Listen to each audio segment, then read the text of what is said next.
邪魔します。大変なことになってます。すごい場所に重要書類全部出したらいっぱい糸が。なんか、なだれごった。このお家でまず生き延びる方法を考えないとですけど、途中で止まった手放したもの記録シート、Day1、Day2、Day3 で終わってます。3日坊主ですよ。久しぶりに見た。整理収納アドバイザー2級の資格が出てきました。会社のもろもろって。もろもろってなんだよ。これ整理収納アドバイザー2級語れないですよ、これ。カルトもいつですか？ 2、3年前とか。3年前に買ったものを一度も使ってないっていうのは非常事態なんですよ。トコさんに残された時間っていうのはそんな多くないはずなんですね。仕事も忙しいし、推し活もしてるし、料理も好きだし、っていう中でちゃんと全部これ使えるのっていうのは僕見てて思いますね。しんどい。しんどい。これ捨てずにこの帯屋で生活続ける方がしんどくないですか？とこです。今年50になりました。料理好きだったりとか、刺繍をすごい趣味でやっていたりとかするので、趣味を集中してやりたい。自分の人生を取り戻すにはここと向き合うしかないですね。就活とか生前整理に考えなきゃなと思って。まず就活初心者の方が一番最初にやらないといけないの何かわかりますか？片付けですか？はい、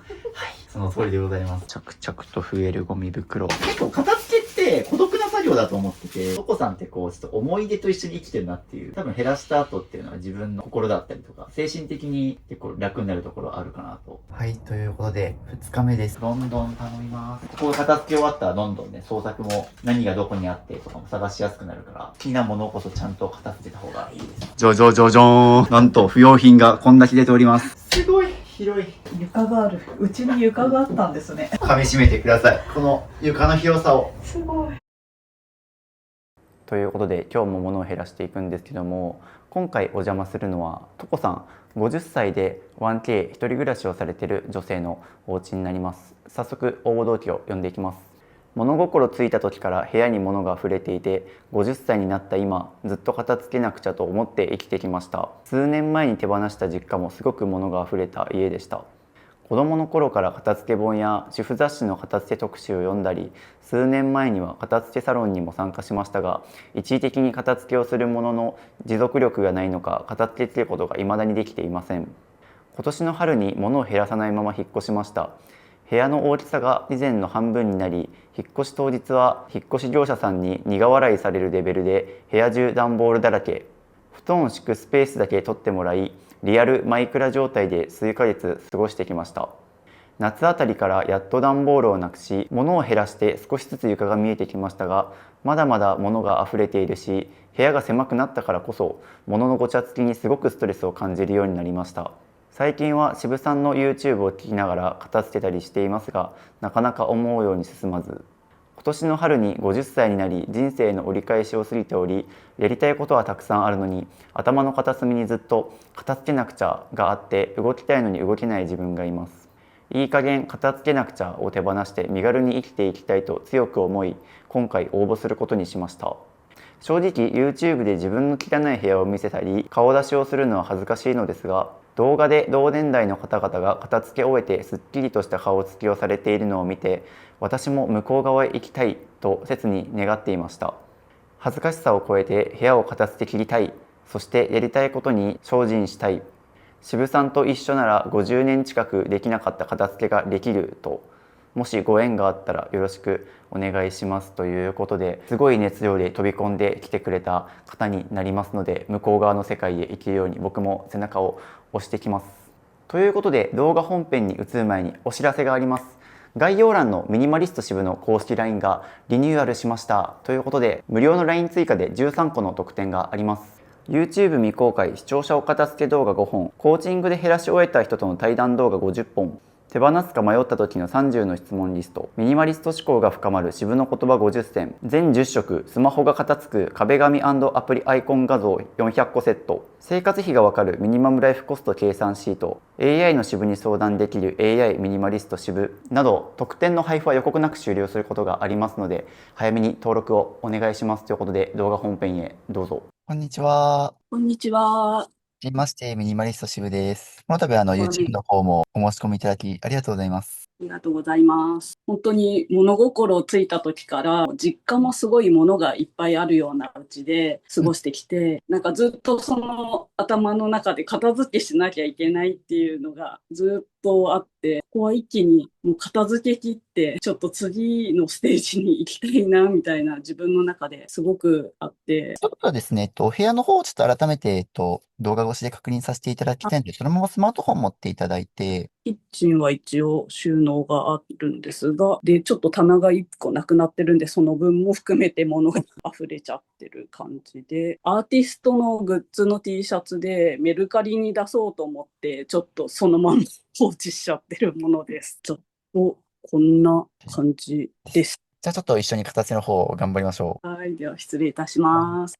お邪魔します。こんにちは。こんにちは、はじめまして。はじめまして。よろしくお願いします。よろしくお願いいたします。はい、ということで今日お邪魔しますのは、こちら、トコさんのご自宅になります。よろしくお願いします。よろしくお願いいたします。すごいおしゃれなベージュ系の組み合わせと、そして玄関すぐにですね、こういう風にキッチン調理道具があったりという感じの空間になっておりまして、今日はここを一日片付けようと思うのでよろしくお願いします。よろしくお願いします。はい、ということでトコさんに片付け前のちょっとルームツアーをさせていただこうと思いますが、すごいもうコンパクトな 1K かな、1DK にあたる物件だと思いますが、ここがキッチン兼玄関。そうですね。早速玄関から見させていただこうかなと思うんですけども、はい、まずこちらが玄関になりまして、扉とそのまんまこっちですね、靴箱があります。1、2、3、4、5足だけ。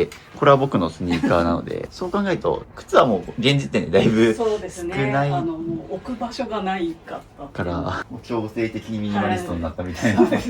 ところがあるんで、もうここは問題ないかなと。もう5足ってだいぶ厳選されてるんで、そのままここがちょうど傘立てになってますが、いい使い方ですね。なので玄関はもう正直減らさなくてもいいんじゃないかっていうくらい非常に完成されてます。お家の鍵だったりハンディファンとか、そのままちょっとキッチンの紹介もしていこうと思うんですけども、ここが一番綺麗に整理されて、多分一番使ってるであろう場所ですね。で、こちらが調味料だったり食器があったり、あとバルミューダのシンプルなトースターかな、これ。特にいいなと思ったのがここなんですけど、キッチン下を、これ、無印良品のこれ2分の1ファイルボックスですよね、これ。高さが半分しかないっていうものになっているので、実は我が家のキッチンもこれで調味料入れてるんですけど、こういう風にですね、下半分は隠しつつも上は見えるし、蓋で隠すわけではないからパッと取り出せるっていうので、ちょうど調味料を隠すにいいんですよね。特に物が多い人っていうのは、やっぱり物を隠せば隠すほど、何がどこにあるかわかんなくて、取り出すのめんどくさいしっていうので物が増えていくので、これは非常にいいかなと思いますが、だいぶギチギチに詰まってはいるし、どうしてもね、収納が少ないとは思うので、ここでなんとかやりくりしてるっていう点で、っていうのと、一人暮らしではあるので、ややここに食器があるのとか含めて、多分趣味で好きなんでしょうけど、ちょっと減らしてもいいかなっていうのはあります。もともとこれの10倍20倍ぐらい実は食器持ってて、これでもだいぶ減らした方ではあるんですが、やっぱり収納に対してはちょっとまだ多いのかなっていうちょっと悩みどころであります。はい、キッチンがですね、この通りすごいコンパクトでございます。で、そのままなので、上と下のシンクの収納も見ていこうかなと思うんですが、まず上から拝見してもよろしいでしょうか。こんな形で、まず上にガスコンロと矯正用のリテーナー、マウスピースされてるんですね。僕と一緒ですね。あとはこういう風にトイレ掃除の道具だったり、衛生用品っていうので、これ本来だったら多分ここに置かないアイテムなんですけど、間取りがコンパクトですぐそこにトイレとお風呂も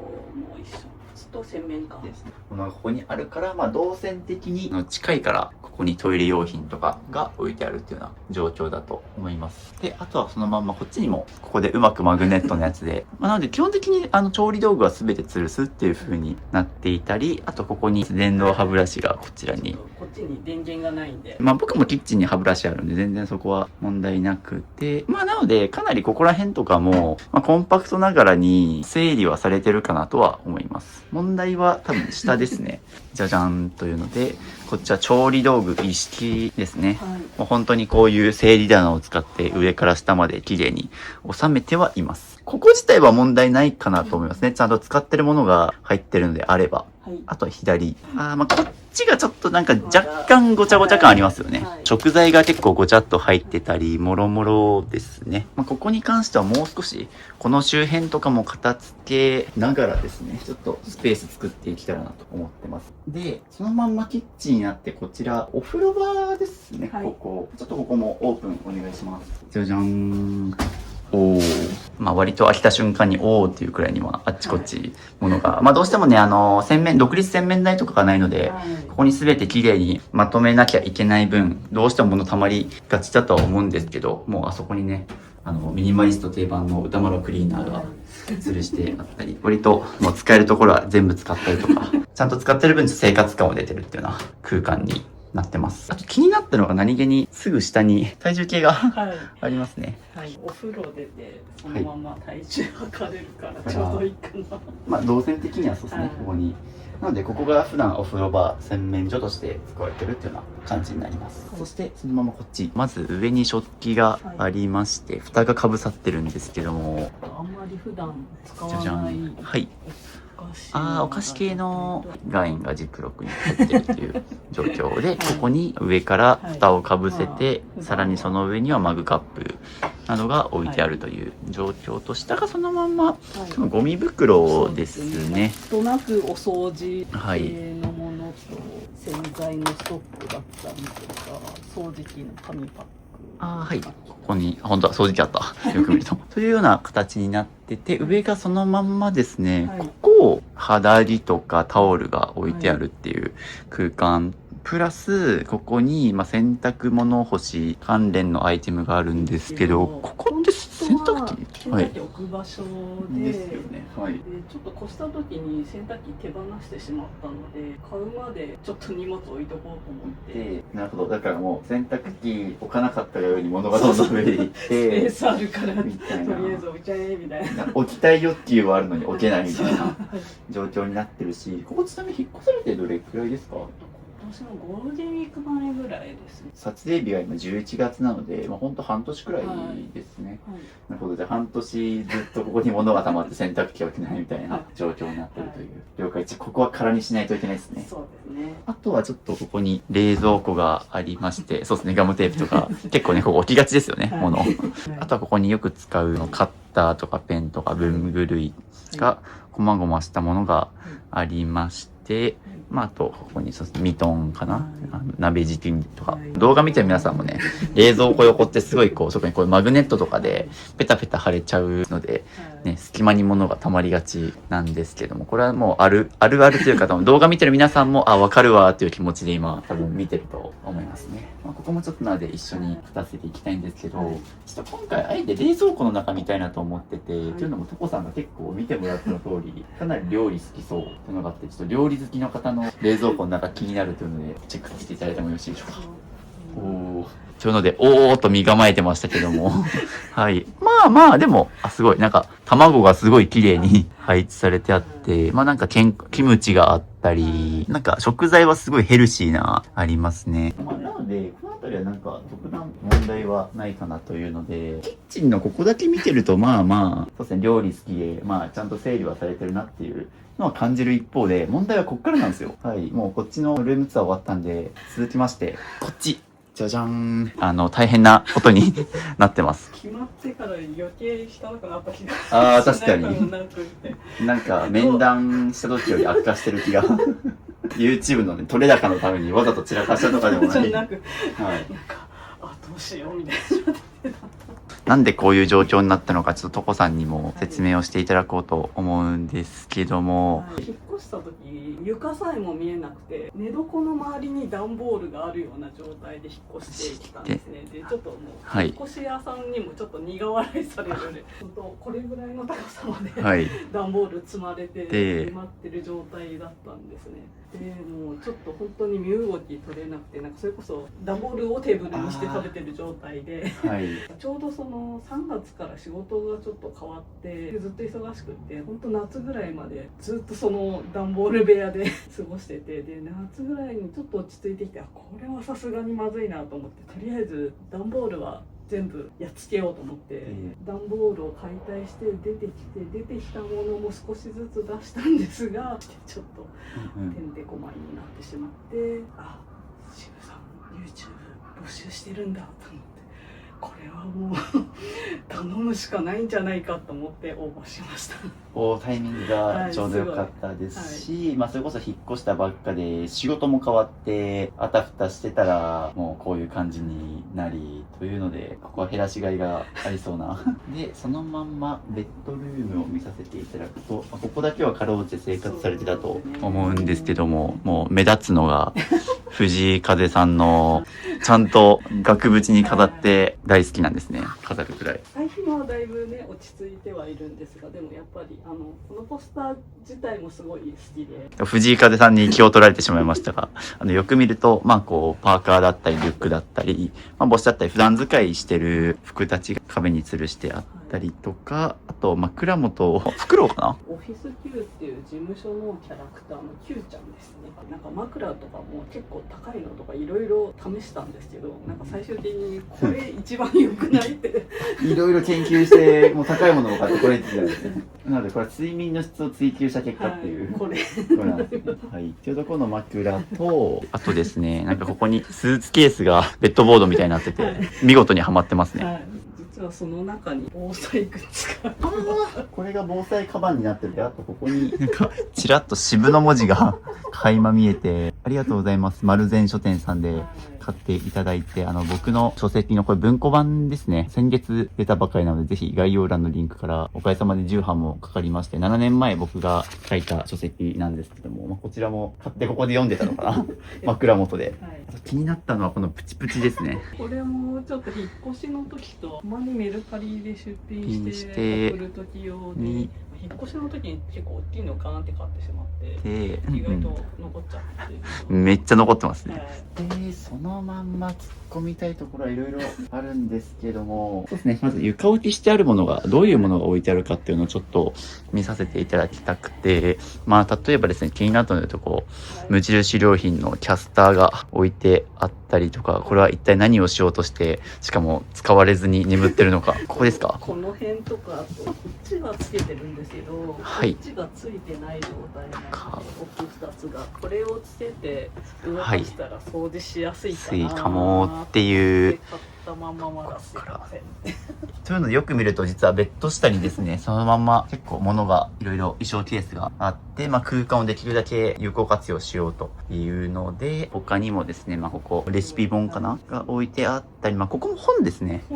結構本が多いなっていう。僕の書籍もここにね置いてあったりするので、読書家の方かなとは思うんですけども、本棚がなく今ちょっと溢れてるっていうのとですね、ゲッターズ飯田さんだ。もう当チャンネルおなじみになってて、女性の方に結構占い好きの方多かったりとか、僕の YouTube チャンネルでゲッターズ飯田さんもう10回以上出てるんじゃないかな。もうね、一番目立つところにわざと置いてたんかなっていうくらい。多分ちょっと、はい、日々の占いがあるんで、たまにこう今日どうかなーってなんかこうっていうので見て、なんかちょうどいいとはい、置く場所がなくて、とりあえずここ置いてたって感じ。毎日眺めてますもんね。っていうので、あそこに、なので、実は、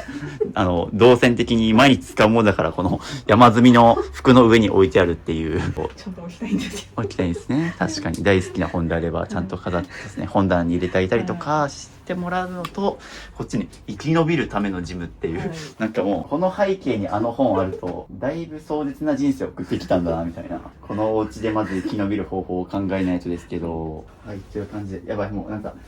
僕よく物に情報が詰まってるって話をするんですけども、これ見てると、あちこち気になりすぎて、一個一個指摘してるとちょっと終わんないから、これくらいにしとくんですけど、はい、という感じで床中物いっぱいなんですけども、さらにあっちにもですね、扉があるんだよな。これもしかして、クローゼットかな。じゃあちょっとここを開けさせていただいて、お、じゃじゃん、服がありまして、そうですね、上は吊るしてあって、下は衣装ケースというので、ここだけ見ると、必要十分に服は吊るしてあるんですが、なんか結構下にね、箱が山積みだったり、あれなんだパソコンクです。あ、ですよね。パソコンかなと思って。というのと、あと衣装ケースがあって、何があるんだあれ。封筒とかアイロンとかなんかいろいろ、もう割と雑多に詰まってるのもそうだし、上にカバンが隙間にもう入れられてるっていうような状況になっていて、なるほど。ここだけ謎に空間が空いてる理由が分かった。朝起きて、ここから服を取りに行って、身支度して出る。そして、ここに積まれた服たちっていうのは、多分ここに吊るしきらなかった夏物かな。あとグッズの T シャツとかもあります。ちなみにこのお家ですね、物こそ多いんですけど、一個いいところがあるって、それは大型家具は少なくて、置いてあるものが今のとこベッドとテーブル。で、多分あれが本棚。なんかあそこにずーっと段ボールが気になってたんですけど、っていうところで、これをね、この隙間とかに置いてあげたらいいんじゃないかなと思うんですけども、大型家具は幸いにもそんなに多くないから、ここさえ減らしきれば綺麗なお家になるかなとは思ってますね。そのままこのデスクの上、いろいろアクセサリーが置いてあったり、箱があったりするんですよ。これどういった箱になりますか？これもはい。食器です。食器なんだこれ。てっきりジュエリー系かなと思ったらこんな感じでお正月とかに使うような食器がどこまでもあります。食器大好き。というので、いろいろなんか飾り物、食器系があったりとか、パソコンもギリギリ置けてはいるが、おそらくなんですけど、この角度に置いてあるってことは、多分普段そこで上で生活しこう座って、ここ開いて、見て、これをテーブル代わりにしてご飯食べる。めっちゃイメージできるこれ。なので、ここを使えるようにしたいです。そうですね。もう、なんかなだれごした。すいません、僕が触ったからもう、すいません、ちょっと後で。だからもう、このデスクの上、ここしか使えてないし、ここもなんかもう、デスクで角度っていう貸して、みたいな。さらにこの下には、レシートが置いてあって、みたいな。後で整理しようと思って置いちゃった。そう、後でやろうはバカ野郎で、根本言うともう片付いてない理由って後回しなんですよね、実は。さっきも例えば洗濯機を置こうと思ってるんだけど、物が溜まっちゃって後でやろうとか、もちろん捨てる勇気が出ないみたいなところもあるんですけど、根本やっぱり仕事が忙しいとか、プライベートの趣味で家事にっていうので、みんな忙しいって言って、後にしよう続けた結果、家がこうなっていくので、なので後でやろうはバカ野郎というので、早速じゃあ、減らしていきますか。はい。そうですね、よろしくお願いします。よろしくお願いします。というのでです。片付け前に、ココさんに自己紹介だったりとか、なんで申し込もうと思ったのか、今抱えている悩みだったり、物を減らしてどんな生活をしていきたいのか、お伺いしたいと思います。ということで、じゃあ早速自己紹介をお願いします。はい、男です。今年50になりました。はい。間取りは 1K で20平米ないぐらいですかね。はい。ありがとうございます。改めてちょっとなんで申し込んだのかお伺いしたいです。はい、本当物心ついた時から物の多い部屋で暮らしていて、50になってもまたその状態が続いていて、ずっと多分頭の隅この方にずっと片付けなきゃなっていうのがあって、でその一方でいろいろあれやりたいなこれやりたいなっていうのがずっとあって、なんかそれがいつもせめぎ合って、でも結局片付けられなくて、なんかやりたいこともできなくてみたいな、動くに動けない状態で、さっきも後回し癖がすごい多くって、それでなんかいろいろやらかしてたりとか最終的にこういう部屋の状況になったりとかもして、それをちょっともうほんと50でたまたま最近入れたアプリで寿命を設定すると、その寿命まであと何日っていう表示がされる、カウントダウンが出るみたいなアプリがあって、それの80歳で設定したらもう30年を切っていて、ああと思って私もう80まで生きても30年ないんだと思って、その中でもうなんかずっとその片付けのことを考え続けるのちょっとしんどいなって思ったのと、なんとかいろいろ自分でやってみてはいたんですけど、結局片付けきれなくて、この状況でも私の中ではだいぶ減らせたんですけど、それでもやっぱり片付いだなっていう感じにはならなくて、それを渋さん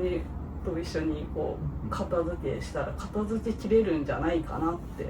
思って今回応募しました。思いの丈をありがとうございます。寿命を設定するアプリがあるっていうのも衝撃だったんですけど、そうですね、残り30年くらいとまあね、平均寿命的に言うともう少し生きる可能性はむしろ、人生100年時代とか言われたりするので90、100とかありえますけども、とはいえどっちみち残された、ね、時間はそう多くないというところで、せめてね、残された時間をきれいに過ごすためにも物を減らしていただきたいですし、あと気になったことで言うと、現状でも自分の中では頑張ってきたってところで言うと、今回だいぶ部屋がコンパクトでかつ、もともとは2倍ぐらいの広さに住んでたというので、どうして結構広かった家から半分のサイズに引っ越してきたのかっていうところのちょっと経緯もお伺いしたいです。はい、前の部屋はやっぱり正社員で働いていて、お給料もそれなりにあったので、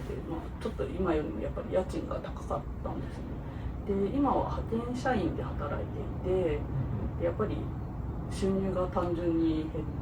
たっていうのがあって、あと前の家は駅からすごく徒歩20分ぐらいかかるところで、派遣社員だとなかなかこの駅までのバス代っていうのが出ないで、前の家からだと結構自腹で夏場とかはバス代出してみたいなのがあったんで、ちょっと駅が近いところがいいなっていうのと、家賃を減らしたいっていうのがあって探してたんですけど、そうしたら必然的にコンパクトな部屋になったっていうのが正直なところで、でもなんか部屋狭くなれば物減らせるのかなっていうのも正直、下駄箱じゃないんですけど、下駄箱がないから、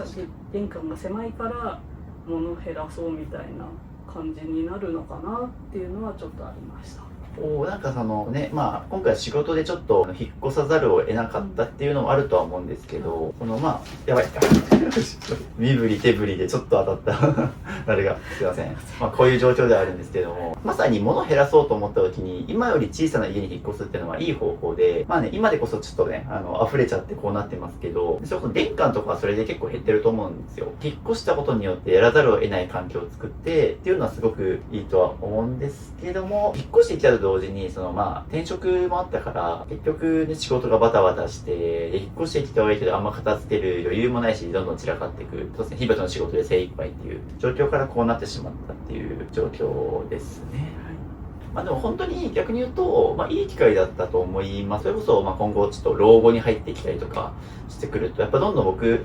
年取るにつれてコンパクトに暮らした方がいいと思ってるんですよ。というのも、やっぱり家が広いとどんどん物溜め込んじゃいますし、これが多分もともと引っ越さずに元の家で生活してもっとやばいことになったと思うんですよ。それこそね、僕もですね、おばあちゃんがいたりして、もう実家めっちゃ広いんですけど、結局老後になるとそんなに体も動かせないから、広い家があったところで、端の方の部屋行かないし、階段があるんですけど、もう上り下りが大変だったりするから、2階は使われてなくて物置になってたりとか。っていう意味でも、老後ほどとにかくコンパクトに暮らすっていうのは、それこそ定年退職とかすると、年金だけの生活になるから、お金っていう観点でも、コンパクトに出費を抑えとかないといけないし、っていう意味でも、ちょうどまだ50なので、今から取り返すには、そうですね、もう早すぎるぐらいですよ。そう言っていただけると頑張ります。一応今日僕片付けをもう1日で設定してるんですけど、僕目線でいくとサクサク捨ててもらえると余裕で1日で終わります、これ実は。っていうので、もう長年ずっと片付けできないってことだったんですけど、片付けのいいところって本当に短期集中で頑張ると、早い人だと1日とか、もうちょい広い人でも2日3日とかあれば終わる。僕の YouTube 企画でも大体平均して2、3日で終わってることが多いので。じゃあ続きまして最後の質問ですね。物を減らしてどういう生活をしたいのかお伺いしたいです。はい。まず物を減らして料理好きだったりとか、刺繍をすごい趣味でやっていったりとかするので、なんかその趣味を集中してやりたいなっていうのと、狭いけど呼べたら友達呼べたらいいなっていう、思ってます。いいですね。まさにそういうね、料理とか好きですし、なんかね、友達、知り合いの方をね、ご飯振る舞ったりとかできるといいかなと思うので。人を呼べる空間にしたいっていうところと、この状態だと友達呼んじゃったらちょっとドン引きされちゃうレベルの、今なんか友達に引っ越した後遊びに行くよって言われて、いや無理今無理ってまだ2ほどき終わってないからとか言ってね多分ごまかしで呼ばない生活をしてると思うんですけど、もう堂々と胸張って呼べるように片付けていこうと思うので、早速よろしくお願いします。よろしくお願いします。お知らせです。ミニマリスト支部の LINE を追加するとなんと無料で YouTube 未公開の片付け動画やルームツアー動画5本、スマホのホーム画面が綺麗に片付くアプリアイコン画像150個と壁紙セット、物を手放すか迷った時の30の質問リスト、ミニマリスト支部と1対1でズームできる相談会、インテリアの参考になるミニマリスト部屋のリンク集など、他にも計10個の特典を無料プレゼントしています。配布は予告なく終了する可能性があるので受け取りをお早めに。概要欄のリンクか QR コードから登録お待ちしてます。はい、ということで早速減らしていくんですけども、まず僕本当にクローゼット、服から減らし始めましょうっていうのを皆さんにお勧めしているんですけども、その前にですね、服片付ける前にこの床がですね、結構やばい、また雪崩が、もう都度雪崩が起きてしまうので、先にですね、寄せます。クローゼット前に空間作ってから服を減らしていこうかなと思うので、壁際に寄せていきます。大変だ。もう寄せながらもしいらないものあったらもう随時教えてほしいです。寄せながら捨てましょう。もう時間も限られてるので、さっきのリアル秋葉ボーイズ、この間も行ってきました。この前も大ファン、リアル秋葉ボーイズ、日本武道館、おおタイガーファイヤージャージャーできる。リアル秋葉ボーイズさん、ケイタンさん、リーダーのケイタンさんがよくポーカーしてて、それ仲が良かったりするんですけど、それで知ってて、ケイタンさんめっちゃいい人なんで、今後も応援お願いします。っていうものがあったり、どんどんやっていきます。せっかくなので、今床に寄せながら、順番としてはクローゼット、服を減らした後っていうのは紙の本とか書類を行くので、紙の本と書類だけはベッドとかにちゃんと分類しておきましょうか。っていう感じで、結構ね、皆さんも片付けする前にもう床が万年床みたいな人いると思うんですけど、こういう風に寄せながら分類しておくと後で減らしやすいですね。で、特に片付ける時に大事なのって物別にやるっていうのが大事で、一般的な片付けって多分皆さん場所別にやるんですよ。例えばリビングやろう、キッチンやろうみたいな。僕の場合だと物別でやるのをお勧めしてて、服は服、紙の本は紙の本みたいな感じでですね。で、そうしないと結局後で服減らしていくんですけど、場所別にやってると、例えばじゃあ玄関にもコートがかかってて、キッチンにも服が塗り散らかってて、リビングとクローゼットにあっちこっちに服が散らばってるとかだと一度にチェックができないから無駄なロス発生しちゃうんですよね。服だったら着回し考えながらとか、本も同じです。本もですね、本棚を一度にチェックしながら減らした方が、こんだけの本があるんだっていう、その自分の物量も把握しやすいし、比較検討しながら捨てられるので、こんな風にとこさんには紙の本は別途上、それ以外はこっちっていう風にちょっと分類しながら寄せてもらってます。というので、これ iPhone 用のガラスフィルム未使用、これ貼るのを後回しにしてませんか？はい、してます。買って終わりでまだ何もやってないっていう感じで、結構ガジェットも好きなのかな。なんかいろいろタイプ C マウスとかそれっぽいキーボードが無限に出てくるキーボード、コンパクトなのといろいろね、未使用のイヤホンいろいろ、これはこのままでいいかな。というので分類が終わったんですけど、いやでもこうやって見るとね、今寄せて綺麗にしてもこんだけ物量あるっていうのがなんか結構ギリギリの戦いな気がします。今日ちょっと1日で終わるのを目標にしてるんですけど、結構頑張んないと終わんないかもっていうので、部屋はコンパクトだから物量的に言うと全然いけるんですけど、ちょっと頑張りたいですね。よし。というので寄せ終わりまして、ここだけミニマリスト。っていうのはこっちに紙の本、こっちはガジェット類。で、あっちはね、あと分類してて思ったんですけど、これミシンがあったりしてですね、で、実はここに裁縫系の道具があったりなので、結構趣味的にいろいろものが溜まりがちな趣味が好きというか。ものづくりが多分好きな感じですね、全般。ものづくりも好きだし、オタク的な趣味もあったり、推し活もあるし、忙し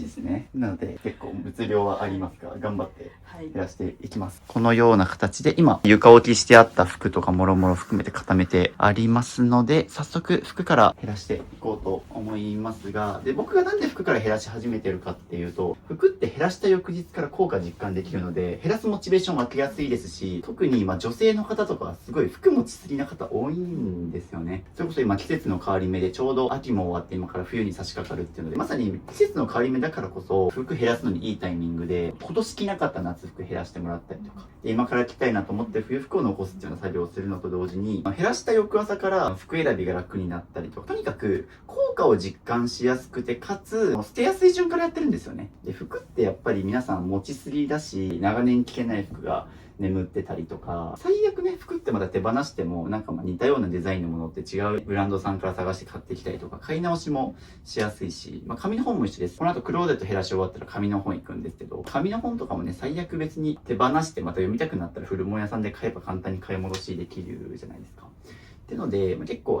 減らしやすくて、かつ効果が出やすい順っていうので、まずクローゼットから減らしていくんですけども、じゃじゃん。ちなみに基本的には服吊るすようにされてますかね。そうですね。ということで早速、まずクローゼットを片付けるときのテスト、全出しします。吊るしてる服も一旦全部出します。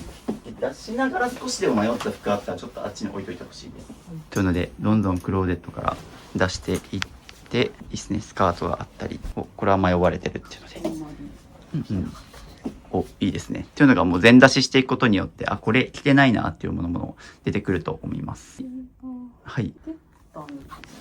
だいぶよれてきたかな。もうなんか、今年着倒した感があるので。来年はもう着たくないかなっていうか。っていうものもどんどん出していきます。結構服に関しては色鮮やかですね。そうですね。基本的になんか綺麗な色の服が好き。渋さんみたいに黒似合えばいいんですけど、黒があんまり似合わなくて、明るい色の方が好きっていうので、どんどん出してもらってます。でも出していくうちに結構なんか青系好きなのかなとか茶色好きなのかなとか、そうですね。出し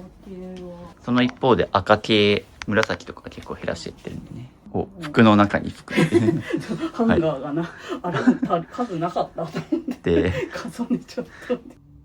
やってますね。っていう風に今からですね、僕どんどん服減らしていくんですけど、手放す時の基準はもういるかどうか迷ったら捨てるを徹底してもらいます。で僕もいろいろ聞かれます。どういう基準で減らしたらいいですか。例えば服だったら1年以内に着てない服を減らしましょう。日本においては春夏秋冬で着なかった服っていうのは今後も着ないから減らしましょうとか、いろんな片捨ての基準ルールがある中で、僕はとにかく迷ったら捨てる、もうこれだけを徹底してます。本当に必要なものってもういるかどうかで迷いもしないんですよね。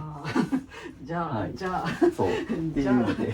それこそ僕多分本にも書いたと思うんですけど、iPhone スマホを捨てようかどうか迷う人っていないはずですと。スマホがないとやっぱりね、仕事とか生活にも支障が出るし、スマホの使用時間減らしたいと思ってる人いるかもしれないけど、スマホはないと困るからっていうので、例えばトコさんにも聞こうと思うんですけど、これ物の片捨てだけじゃなくて、仕事選びとか何でも、人間関係とか何にでもこれ応用できます。例えばじゃあすごく好きな好みのタイプの男性からデート誘われたら行きますよね。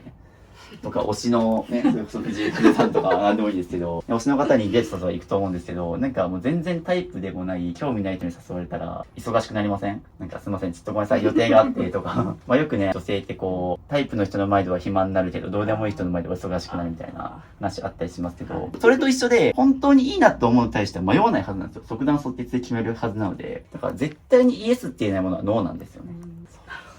なので、そうですね、もう現時点で迷ったものがちょいちょいあったりするので、じゃあ早速ちょっとまたお願いします。ということで、じゃあここをどんどん全部出しちゃって大丈夫です。ここも全出しが終わりまして、続いてはこっち衣装ケースがあってですね、で、ここにカバンとかもあるので、ここも全部出していきます。身につけるものは全部出していきます。はい。これはそのまま出せる。助かる。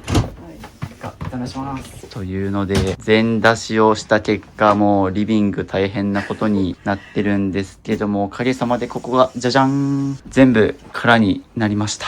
久しぶりの光景ですよね。はい、ということで、ここに必要なものを戻していきます。はい、というのでですね、服を出していただきまして、で、こっちはいる服、こっちは迷ってる服っていう風に何気にちょっと分類はしてありますので、先にいる服だけ戻しちゃいますね。パッといると判断した服だけ。はい。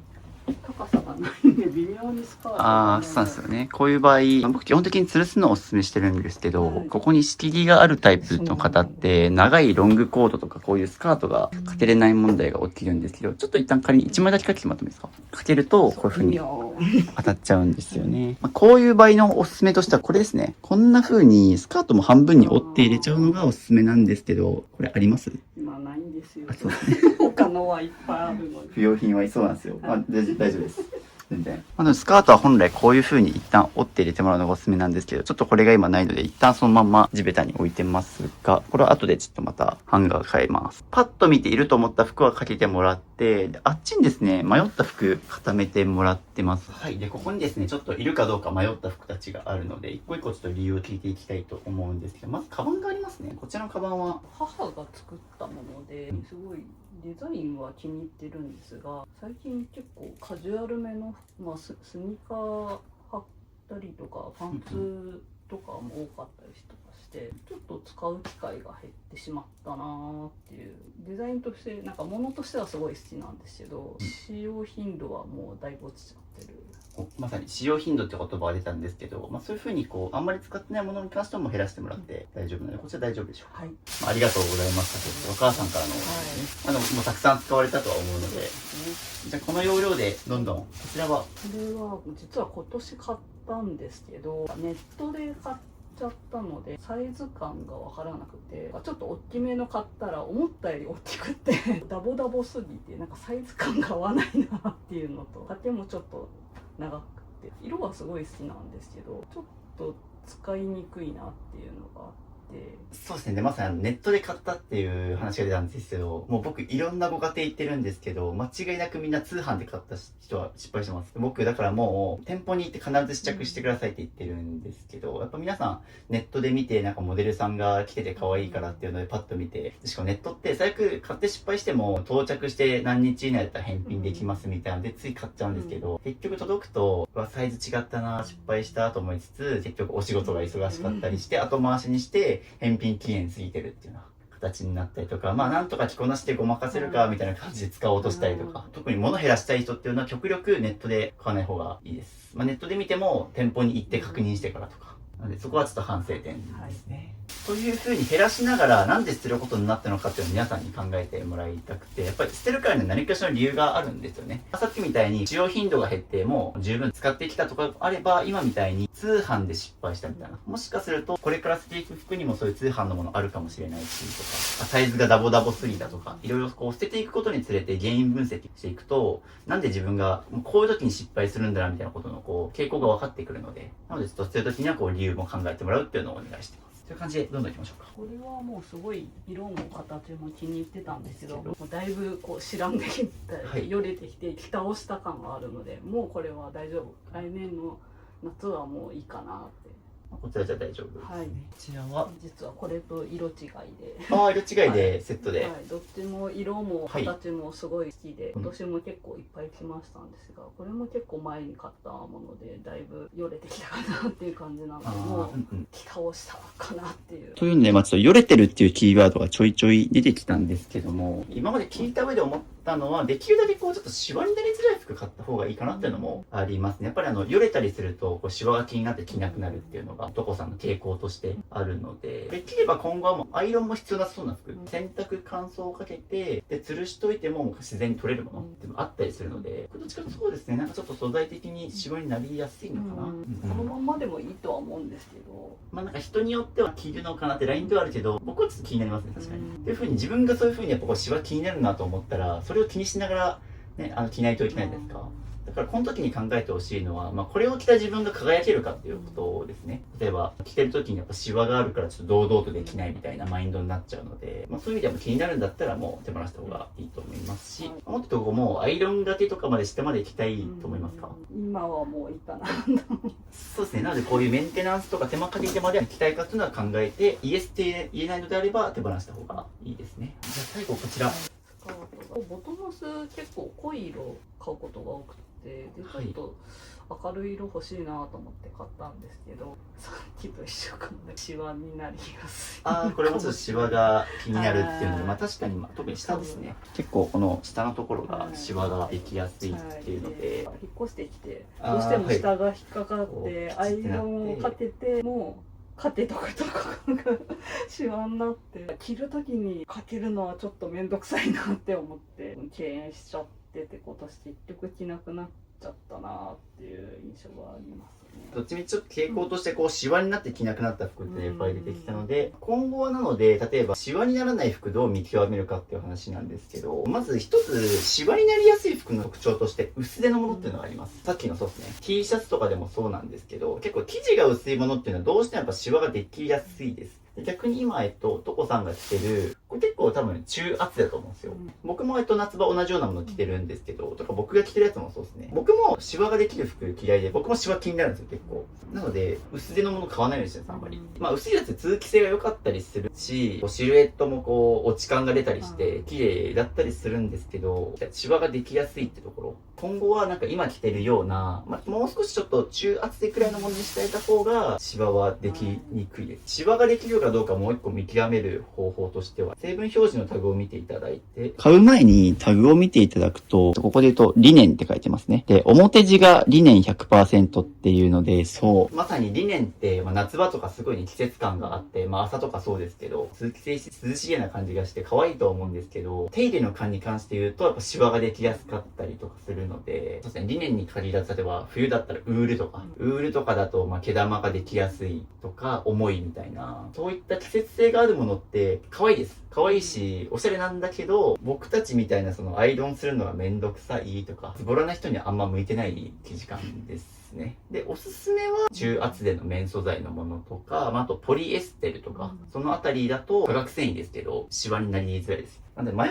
たら綿ポリって言われるような、まあ、綿素材かポリエステルのもの買っといた方が無難です。っていうのが一つ、まあ、ここから学べたことですね。一旦吊るしてた服はいらないものが出まして、もう一個ですね、こっちにも積まれてあった服たちなんですけど、ちょっと一着失礼しますが、夏物があるので、ここもちょっと見ていただきたいです。じゃあ、こちらはこの辺はほとんどグッズの T シャツなんですよ。ああ、これグッズなんですね。アーティスト T と呼ばれる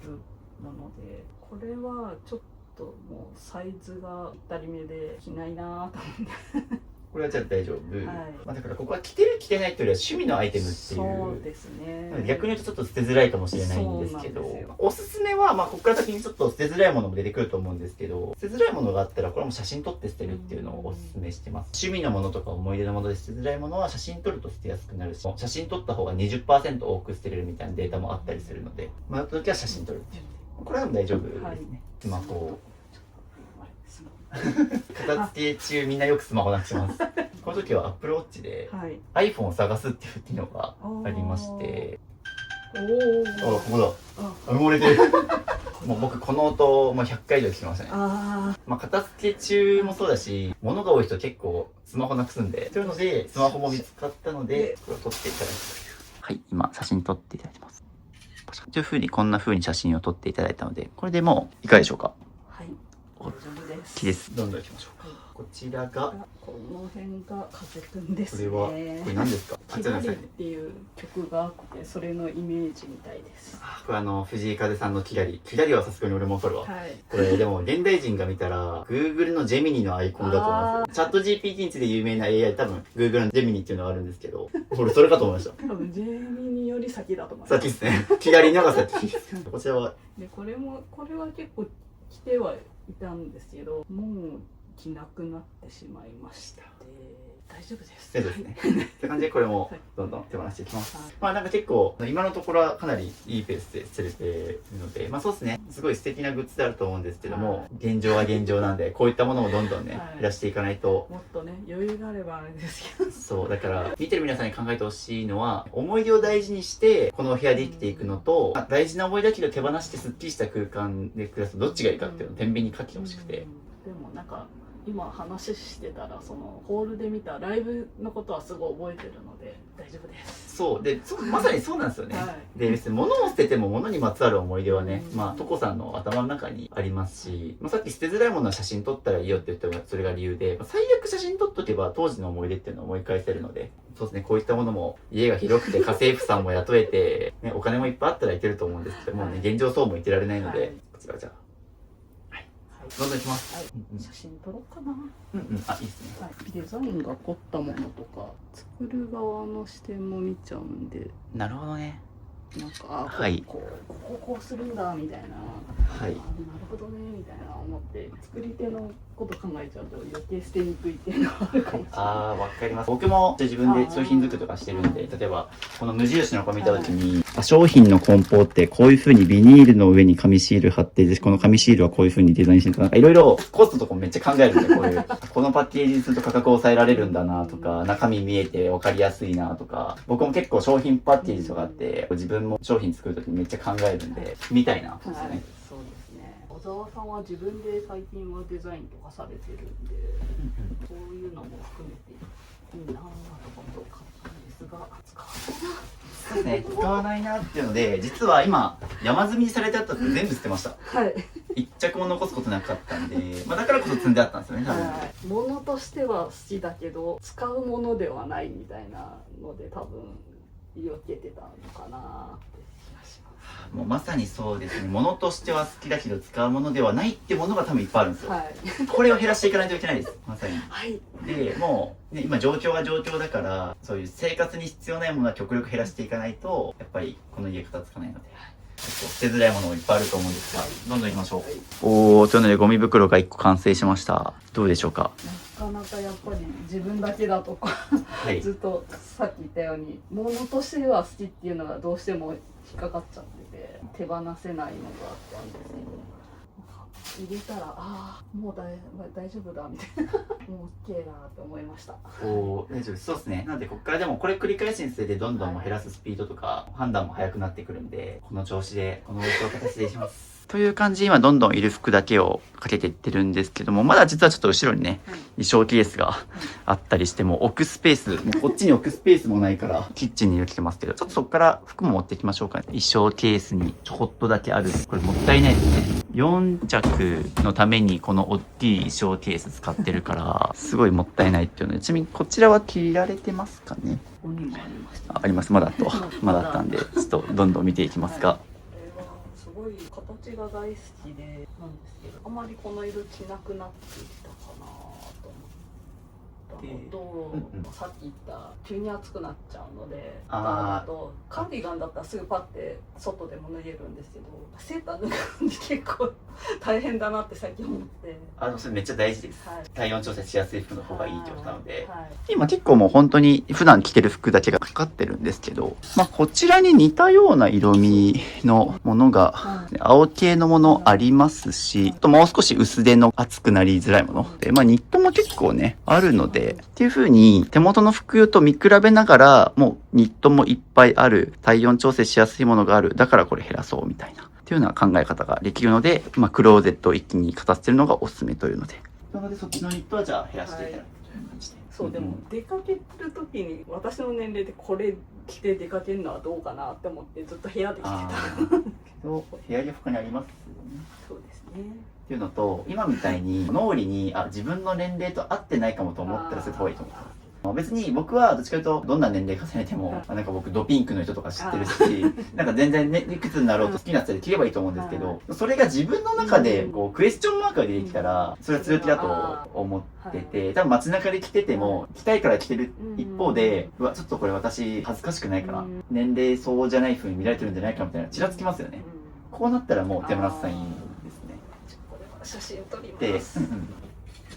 写真に撮って捨てますが、星野源さんで思い出したけど、空港でミュージックビデオ撮ってる曲なんでしたっけ？不思議？不思議だ。はい、あれなんかあれですよね。何のドラマでしたっけ？聞かざる恋には理由があってっていうドラマがあって、あれはミニマリスト設定の横浜流星さんと、アパレル店員でマキシマリストな、川口春奈さんの恋愛模様を描くドラマがあるんですけど、もうそれは正式にミニマリスト設定で、僕見てたんですよ、あれ。その時は星野源さんの主題歌だったなっていうので、そのドラマに出てくる男の子がミニマリスト設定で、そいつ無駄なものを持たないミニマリストなんだよって言われて、俺は本当になんか大事なものしか持ちたくないのみたいな横浜流星さんが答える話があって、で、お部屋の中ももうシンプル、画像貼っときますけど、なんかこの字ラック、僕の家にもこの字テーブルがあるんですけど、なんかローテーブルの茶色のこの字テーブル2つと、あとワイチェアっていうミニマリストでも使ってる人が多い定番の椅子があって、で、シェアハウスの中でもう最小限の家具と服だけで暮らしてるみたいなドラマがあるんですけど、 TBS の火曜ドラマですね、確かっていうのをなんか思い出しました。急にはい、星野源さんですね。だから僕不思議よく聞いてましたね。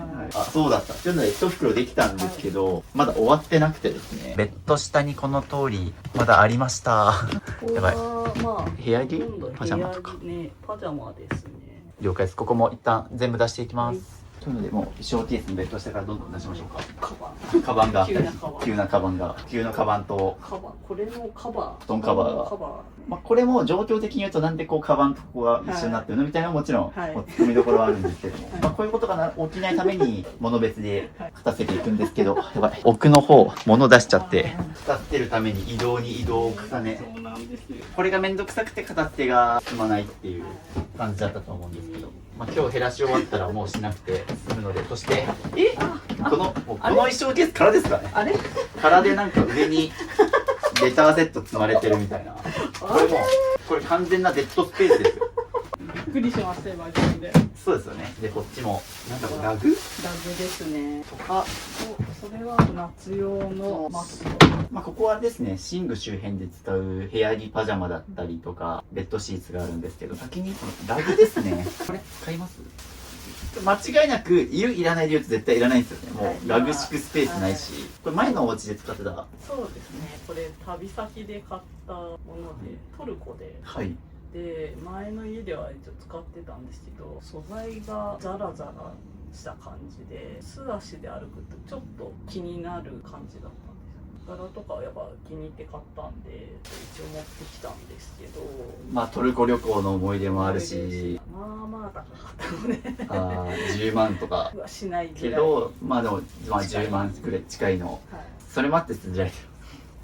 そうですね、いかがでしょうか。高ないですね。はい、じゃあさよならします。しかもこういうのってね、まあ多分そんな高くまあもしかするとか考え始めると捨てれないですよね。そうなんですよね。なんでここはもうはい考えずに捨てちゃいます。これですね。もともと前住んでた家が裏川ってすごく大きい川沿いで朝散歩してたりとかしてて、散歩用に買った、まあ運動着でもある、運動着で、使ってる。はい、じゃあこれははい、使いましょう。あとはこんな感じかな。っはい、ていうので、もう部屋着と運動着も含めてこんだけあれば大丈夫です。はい、じゃあこれはここ。よいしょ。あとはこっちかな。で、こっちにまあ僕だったらこれ両方とも使います。はい、そうですね。なので寝具はこっちっていう風に分けてあげると、まあなのでもろもろ見直した結果、まず必要なものはこんだけで、こっち半分いらないんですよね、実質。この空間、さっき衣装ケースが空だったんですけど、ちょっといらないものも減らしたりすると、まあこっちにパジャマと運動着オールシーズン、でこっちも冬と夏のベッドシーツっていうので、この2つが本来下にあれば大丈夫ですし、まあ本来空いたスペースっていうのはまた違うもの入れられたんですよね。いやすごいもったいない空間の使い方をされてましたし、何がどこにあるかもごちゃごちゃみたいな感じだったと思うので、いいですね。でも服に関しては本当にだからこことここでもう全部ですか？あ、まあ、シーツのあそこか。ごめんなさい、まだあったわ。ちょっと気になる。これはもう両方とも着てますが、僕おすすめはやっぱ生活感出さないって観点で言うと、僕だったらこっち入れます。そうですね。多分ここのせいなんです。ここが動線悪すぎて、で、上着をわざわざこっちにこの来るのがめんどくさくて、はいそっちにとりあえず。本当はここ入れてたんです。上着もこれもなんですが、この動線が悪すぎてダメになってきてこっちにちょっとんで、動線さえちゃんと取れれば全然問題は。まあ、帽子もかな。ちょっと帽子持っていきましょうか。すいません。もう今ね、大変な状態散らかしちゃってるんで。っていう感じで待った。危ない。お気をつけて。はい。というので、もろもろ見直しまして、服がここでだけに収まりました。服だけはミニマリストですね。かなり。だってもうこれオールシーズンですもんね。はい。ちょっと一旦全部数えましょうか。これ。20着ぐらいじゃない？まあ、あとそうですね、自分が着てるものを入れて、ですね。というので、なんと服は22着ということで超ミニマリスト。ちなみに僕、服の数の基準があって、まあ、合格点は60着にしてるんですよ。60着にすると結構、クローゼットにも全部吊るせる。衣装ケースとかにも入れずに、クローゼットに全部吊るせるし、まあ、管理もしやすくて、まあ、ある程度コーディネートも楽しめるっていう、なんかまず一旦の合格点60にしてて、80とか100になるとちょっと多いなっていう感じ。で、こっから40になると結構少ない、20着はかなりストイックっていう感じです。20着になると、有名な女性ミニマリストさんとか発信してる人のレベルくらいで減ってます。だから女性で結構ストイックに減らしても20着ぐらいなんで、かなり少ないです。し、まあ見てもらっての通り、まあちゃんとここにもマフラーとかも含めて吊るせてますし、まあボトムスとかもちゃんと必要十分スカートもあって、で、そうですね。これで十分着回せますね。いいのではないでしょうか。見てください。なんかちょっとクローゼット見てもらって、残してみて気づいたこととかありますか？自分の好みとか、こういう傾向あるなっていう。やっぱりさっきお話ししていただいた青系のとちょっとこうピンクとか赤系の2種類かな、色味があっていうのと、今着てるのも割とシンプルな部類っていうくらい白黒グレー系のモノトーン系はなくて、むしろ色彩豊かな色が割と残ってるっていうのもトコさんの好みというか好きなもの価値観が出てるっていうのが減らしたことによって分かりますよねこれ。まあなのでよくですね、服が多い人ほど何を着たらいいかわからないとか着るものがないって言うんですよ。いっぱいあるのに。それなんでかっていうと、その自己理解が進んでないからなんですよね。トコさんでいうこういう色彩豊かな、例えば青系、赤系が好きとかっていうのが、これ減らさないとわかんないんですよ。これみんな買うことによって増やすことでわかると思ってるんですよ。逆で、減らして残したものに自分の価値観とか本質が現れてくるので、だから減らしたことによって、こういう風にトコさんの価値観が浮き彫りのクローゼットができたっていう。好きな色ばっかりで嬉しいなっていう。テンション上がりますよね。はい、シートも衣装ケースからそれこそね取り出す必要もないので、毎日の服選びも楽になると思いますし、めんどくさがりなんですごい嬉しいです。そうですね、もう服は超ミニマリストなんで、はい、素晴らしい。はい、というので、あそこにね、時計がすごいど真ん中にあるから、もう嫌でも時間が目につくっていうので、時刻は2時40分というので、12時にスタートしました。12時に僕このお家に来てルームツアーして語って始めたのが1時とかなので、ここはざっくり90分ぐらいかけて服が一旦減らし終わったっていう。このゴミ袋2つっていうのは、僕たちにとって大きな一歩です。ただここを片捨てるためには、あと10倍ぐらいはもっと減らしてもらわないといけないので、どんどんいきます。続きましてどこをやるか。本ですね。本いきます。はい、本はそこに全部固めてありますので、どんどん減らしていきます。そしてゲッターズ飯田さんの最新版ももうあったわ。もう備えてますね。はい。はい、というので、一旦紙の本だけをまた床に出してもらったんですけど、でも意外と多そうでそんな多くないっていうのが分かりましたね。ちょっとまたここ一緒に見ていきます。はい、というので、料理本であったり、占い本であったりとか、いろいろ刺繍系の本とかですね。もうここも服と同じですね。もうどんどんいるかどうかで迷ったらちょっと僕に教えてほしいです。はい、これは読みますね。はい、これは最近買ったばっかの最新ですかね。来年のでもう備えてますね。だから25年が終わったら25年のは手放そうかなと思います。はい、という感じでどんどんじゃあちょっと必要なものください。はい、料理本。いります。はい、いります。これは今年のなんで結構なんか結構悩むなこっからってキーワードですけ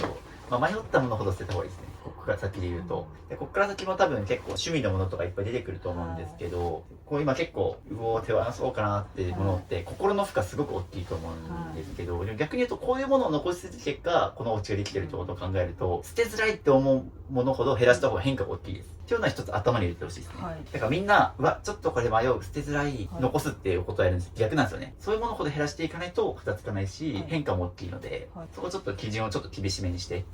いきましょうか。あとは極端な話、他にもっと多分ここから先刺繍の道具だったりとか料理と道具とかいっぱいありますよね。っていう中で極端な話、もう他が例えば料理とか刺繍とかほとんど数が少なくて、本がいっぱいあるとかだったら別にトータルで見た時に少ないわけだからいいんですけど、やっぱりトコさんの場合って趣味が多いんで、あれもこれも全部たくさん持つってもう無理なんですよね。もっと言うと、今お仕事とかでも忙しいと思うし、料理が好き、どのアーティストの応援が好きとかいろいろある中で、そうですね、もう少しちゃんと自分が楽しめる分だけに絞っていかないと、やっぱり要はちょっと肌つかないかなとか。何が今一番楽しいですか、やってて。刺繍。刺繍なんですね。はい。一応簡単なものでも毎日するようにしてて。はいはい。雪崩が自然発生するっていう。なんで今は刺繍が一番楽しいってことだから、いろんな本あるけど、刺繍の本多めに残して、料理本とかはちょっと控えめにした方がいいかなっていうのもあります。サイン本ってどうしたらいいでしょうね。サイン本はもう思い出のものってことなので、一つは写真撮って手放すしか僕はもう言ってないです。むしろそれ以外の方法むしろないですね。もう残すか写真撮って捨てるか。しかもこれお友達が書いてるのですよね。ああ、なるほど。まあ折衷案としては雑誌とかでよくやるんですけど、残したいページだけ切ってもらってスクラップブックにしてもらったりとか、ノートに貼るみたいな。それを応用すると、サインの部分だけ残すとかすると、体積だいぶ減りますね。はい。というので一旦分類してもらっても、いるやつが僕が残したいって言ったやつで、こっちがもう一旦手放してもいいかなって感じですね。はい。まあ一旦半分くらいになったから僕が来る前にも減らした上で、結構ねここは葛藤が多い本だと思っても一旦半分になったので、こんな感じで、これだったらキリまだそうですね、多分生活していく中でもう少し直したりとか、本以外のものを減らせたら OK かなっていう感じで、色本を分類した結果、これが占い、料理系、詩集、ちょっとした漫画とその他絵本とか実用書も含めてって感じなんですけども、やっぱり傘で見てみると占い、料理、詩集っていうのが今トコさんが一番好きなものというか、ここにトコさんの好きなものが詰まってますね。本も精査が終わりました。こっちは手放していきます。はい、というのでちょうど時刻が3時過ぎというので、結構ね本は割と悪戦苦闘しながらも半分ぐらいを減らせたので、という感じでちょっと休憩しましょうかね。本置く場所がないんで、残したやつはこれに一旦入れてベッド下に置いとこうと思うんですけど、一時的に今ここに入れていきますが、渋さんははい、年間に何日ぐらいお部屋片付けてるんですか？年間か、そうだな、数えたことはないけど、訪問は多分、今回もう50日ぐらい毎日ちょっと入れてるんですけど、昨日福岡で片付けてて、そうですよね。で昨日の夜こっち戻ってきて東京なんですけど、のと、僕はオンラインでも片付けのサービスとして指導で教えてて、基本的に毎日午前中2時間はそれで教えてるんですよ。それとか入れるとほぼ毎日してますね。はい、教えてない日はほぼないみたいな感じですね。1年のうち3分の2ぐらいは片付けてますね、人の家。日本で一番人のものを減らさせてる気がします。一旦この本、一旦こっちを出します。はい、っていう感じで、どんどん、次、細かい書類系とかも、紙系一気に見ていきます。しんどいですね。しんどいのがいっぱい。紙類、そうですね。結構このうち紙類が多いので、ここ減らすとだいぶスッキリしますし、ここは向き合わないといけないところですね。そうですね。という感じで家中にある書類系を全部出してもらってます。いいですね。思い出、父、母っていうので、ちゃんと整理はされてあるので、もったいないですね。ちょっと、あと少しここ整理していきたい。書類に関してはまず一つ言えることで言うと、現物がないと証明できないものだけを残すっていうのが基本原則です。例えば個人事業主の方とかだったら、経費のレシートとか、マイホームとか、不動産持ってるとかだったら、不動産の契約書類とか、原本がないと困るものに関しては残してくださいと。逆に言うと、例えばよくあるのが、スマホ契約した時の契約書とかって、一見いるように見えて、実はその情報ってスマホで写真撮ったりしたりとかメモに控えとけば紙そのものはいらないんですよ。情報は自分で控えとかないといけないけどっていう感じに、現物がないと証明できないものを中心にどんどん残していきたいので、まだあった。はい。今視界に入ってありましたね。しかも面白いものが、ちょっとこれは掘りたいな。じゃじゃじゃん。これはですね、手放したもの記録シートが出てきた素晴らしい懐かしの思い出。途中で止まった手放したもの記録シート。Day1、Day2、Day3 で終わってます。三日坊主ですよ。綺麗な三日坊主。僕もですね、前似たような人と会ったことがあって、捨てたものを全部記録してる子がいて、1000個くらい書いたのかな。で、途中で終わってたんですけど、これ書くのもすごい時間かかりますよね。もちろんね、捨ててみて、片付け終わってから感想書くないと思います。だから片付けながら記録取るって相当大変です。この時間あったら片付けるよって思いますよ。そうですね。っていうのがあったりするので、これはもう大丈夫ですね。でもこんだけ片付け頑張ってきてたってことなので。面白いものがまた出てきたんですけど、これはノートですね。ずっと捨てられないもの、友人の作ったジュエリー。これどうしたら捨てられるかっていう分析が、書いてますよ。まずは写真を撮るっていうのが書いてあるんですけど、いいですね。なので、もう知識はあるんですよ。いっぱい見たり読んだりしてきます。そうですね。多分片付けの本とかね、僕の本も読んでくださってましたし、僕のセミナー勉強会も来てるから、みんな知識はあるはずなんです。服から減らした方がいいとか、1年以内に捨てないものはとか。でもなんで捨てられないかっていうと、知ってるここととできることっていうのは大きな価値がありますと。だから僕よく片付けできない人に言ってるのが、もう長年片付いてない人っていうのは基本的に一人じゃ片付けられないから、一人で片付けられてるんだったら絶対こうはなってないから言うんですよ。だから僕は基本的に友達を家に呼ぶとか、SNS の相手とかですね。今からこの家片付けますとか、もう極端な話僕呼んでもらうとか、基本もう大人になっても片付いてない人っていうのは基本一人じゃ無理ですもん。僕も気づきました。知識だけだと無理なんですよ、もう。逆に言うとそんなに知識がなくても、ちゃんと時間取って片付ければ減ります。もうやったかやらなかったか以上って話でもあるんですよ。だからこそでもね、多分そこに気づいてね、申し込んでくれたんですよね。もう自分一人じゃ無理だっていう。本当にそうです。あとはもうひたすら時間取って今からやっていきます。はい。エンディングノート。お、エンディングノート。何も書いてない。何も書いてない。もう自分で今なんか滑らない話やろうとしました。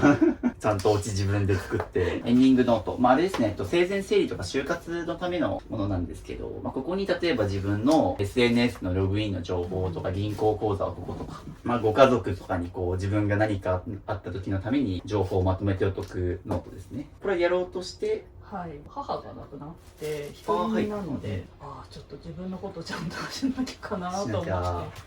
いつつ買ったまんま何も多分全然疲れてて何も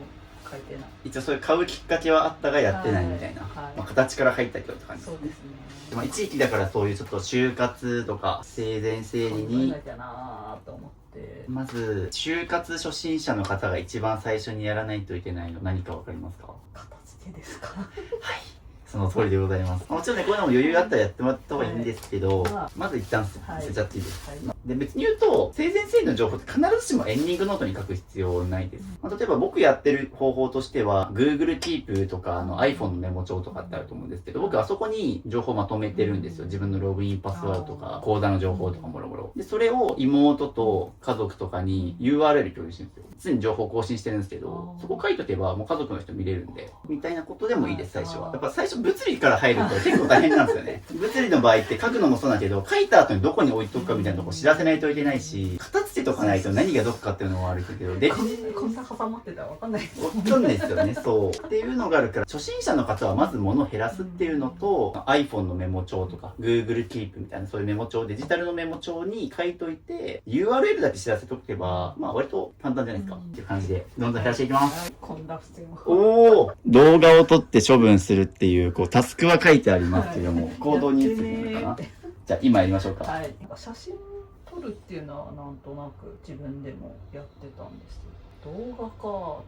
て。そう、僕写真と物によっては動画で撮るのもおすすめしてて、まさにこれがそうです。でもこれじゃあなんで写真じゃなくて動画って書いてるかっていうと、おそらくページ数が多いからなんです。で、これを一枚一枚パシャパシャ写真撮ってるとめんどくさいじゃないですか。そういう場合は、今みたいにちょっと動画回してもらって、もうこんな風にパラパラめくっていくと早いし、この質感めくってる時のこの質感も動画に残ったりするから、なのでこういうアルバムとか冊子に関しては動画に撮ってするのをおすすめしますね。おーやばいごめんなさい。一度突っ込んで片付けさせろよと思って。なんかすごいミニマリストっぽい表紙、シンプルな星野源さんのこの雑誌の一部を切り取った跡があるんですけど。そうですね。なので僕がよく言ってるのはこの雑誌の特集とかで必要なとこだけ切り抜くと、こういう風にコンパクトにできるよっていうので、実践はされてますね。大泉洋さん。おお、さっきだ、そうだ。枕の話でいきますけど、すごい。大泉洋さんの、すごい、しかも、一番大泉洋さんのファイルが一番分厚いです。多分。大泉洋さんが出てる雑誌の表紙全部ありますよ。表紙だけじゃなくて、特集。僕がさっき話したようなスクラップブックって形で、ちゃんとこういう風に分類されてあって。っていうのが、おそらく他にもいろいろ。だいぶ減らしたんでそれ。そうっすよね。それこそもうこんだけ片付けたいっていうので、僕のセミナー来たり、YouTube にも今出てるくらい、片付けっていうのは長年の課題、常に多分人生のやらないといけないことリストの上に片付けっていうのがある方だからこそ、趣味のものもでも楽しみたいしっていうその葛藤の中で、こういう風に多分ね、一番コンパクトに雑誌の表紙だけ切り抜いてってことをやってきたとは思うんですけど、っていうものがいっぱいここにあります。でもこれはいけません？いろいろ未開封のただのズーズリーフが無限にあるんですけど、とかここら辺のレターセット、これもね文房具好きな方とかはこういうのがね、便箋とかが可愛くてっていうのを撮ってると思うんですけど、捨てるとしたらこっちでしょうね、多分。こっちは最悪買い直しできるし。って感じでちょっと続き、すいません。撮影止めちゃったんですけど、片付けお願いします。切り抜きは意外といいかなってちょっと私の中で思い始めていまして、はい。引退しちゃった人とかならあれなんですけど、皆さん現役じゃないですか。まだ全然これからいろいろ露出あるかなとか思うと。そう、まさにおっしゃる通り、もう星野源さんなんてもうね、現在進行形でライブやってたり、新しいコンテンツが無限にまだまだ出てくるので、残してるとキリがないっていうのはおっしゃる通り。気になるのがそうですね。っていう葛藤と今ね、戦ってると思うんですけど、ああ、でもなーっていう。いや、大丈夫です。ありがと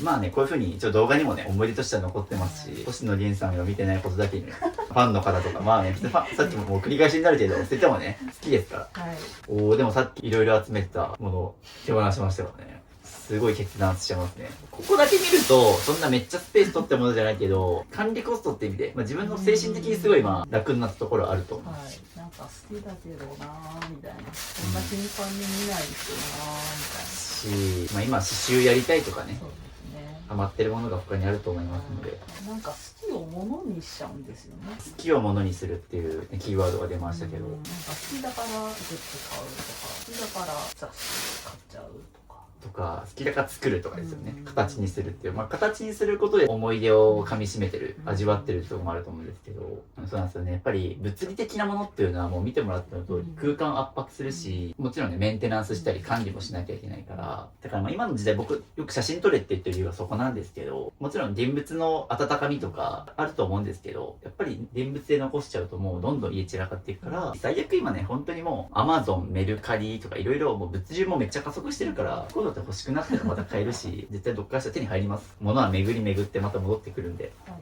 お、これがね、昔すごい豆だったなって思うんですけど、レシピを書き写して。トコさんはこう結構書くのが好きっていうので、レシピとかもこういう風にいっぱい書き残されてますね。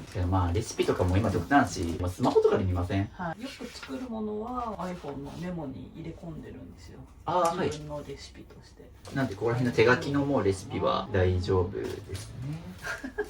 はい。デジタル化するってしてないな。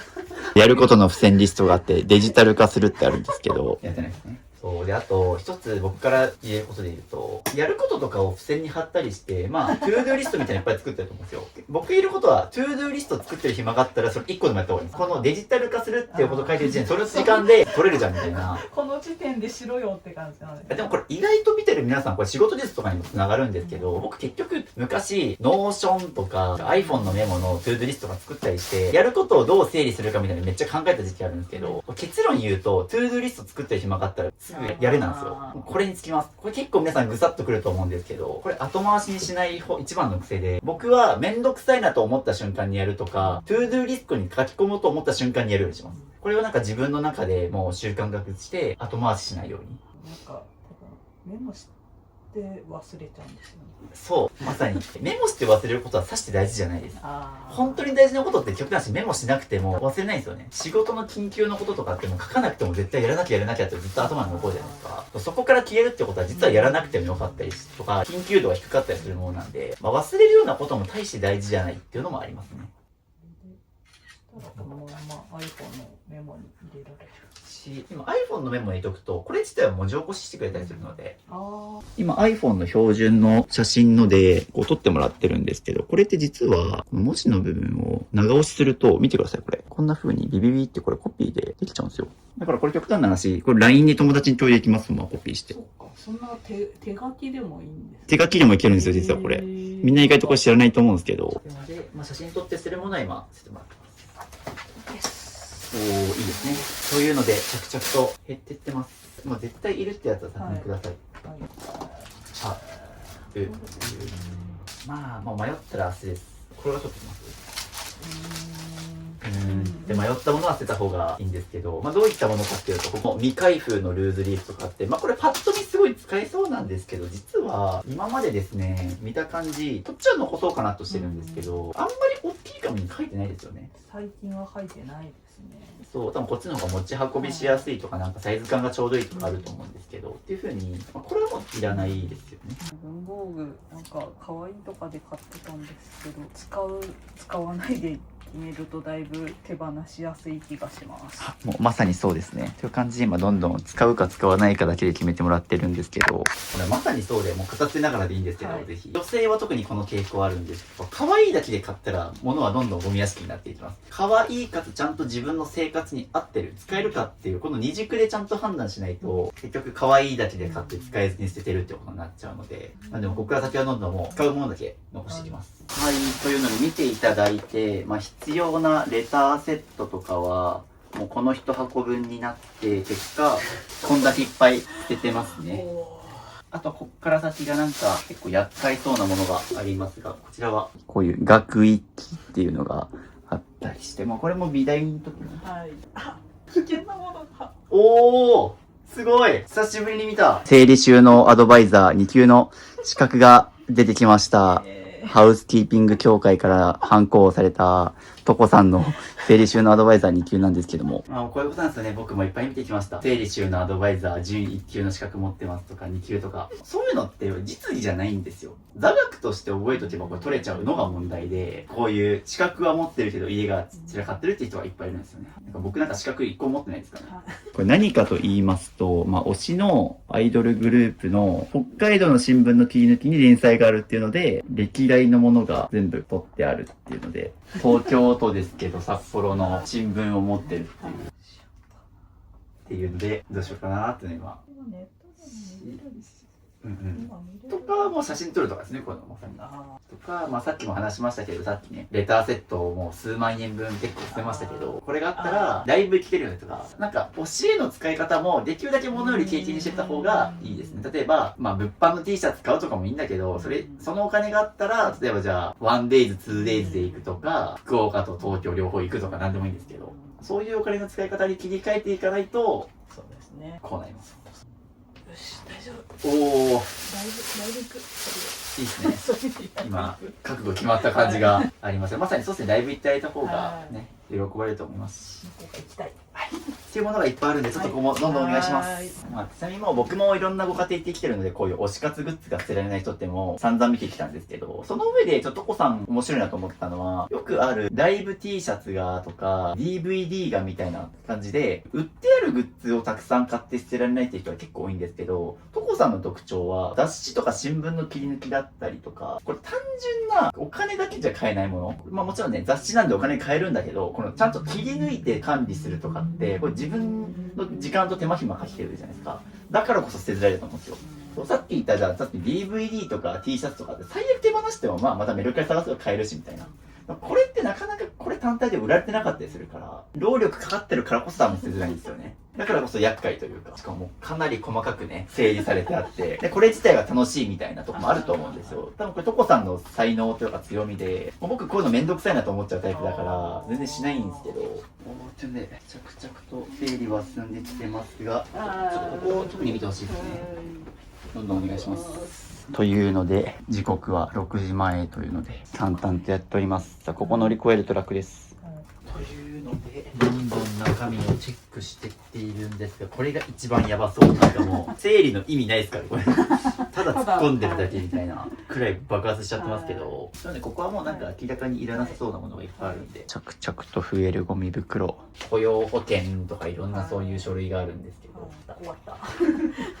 前職のやつとかだと思うんでね。何が原因だと思います？こうなってるの。わからないなって思うと後回しして放置。わからないっていうのが根本の原因では確かにあるんですけども、とりあえず取っちゃってるんですよね。そうですね。なんか不安なんでしょうね。紙類はとりあえず残すとどんどん溜まっていくので、逆の発想でなんかわかんないと思ったら捨てていいです。なくても困んないんで。なるほど。明らかに必要そうなのって逆にわかるじゃないですか。取っとかないとみたいな。逆に言うと、何なんだろうわかんないってやつほど捨てた方がいいです。っていうので、どんどん古いものを見直してもらってます。前の家の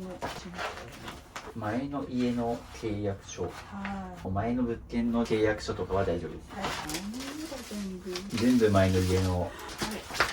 見る。はい、っていうのは、これはもうほぼ全部捨てましたね。ここ、もともと家のことって書いてあったファイルなんですけど、これはもう全部捨てましたね。はい。で、まあこれ捨てたと、もちろん残したのがあるんですけど、一旦全部見終わって、いるやつだけ戻したらギリ入るかな、どうだろう、ちょっと怪しいけど、改めてここから分類していきます。いやー、これで2時間以上結構淡々とずっとやってましたね。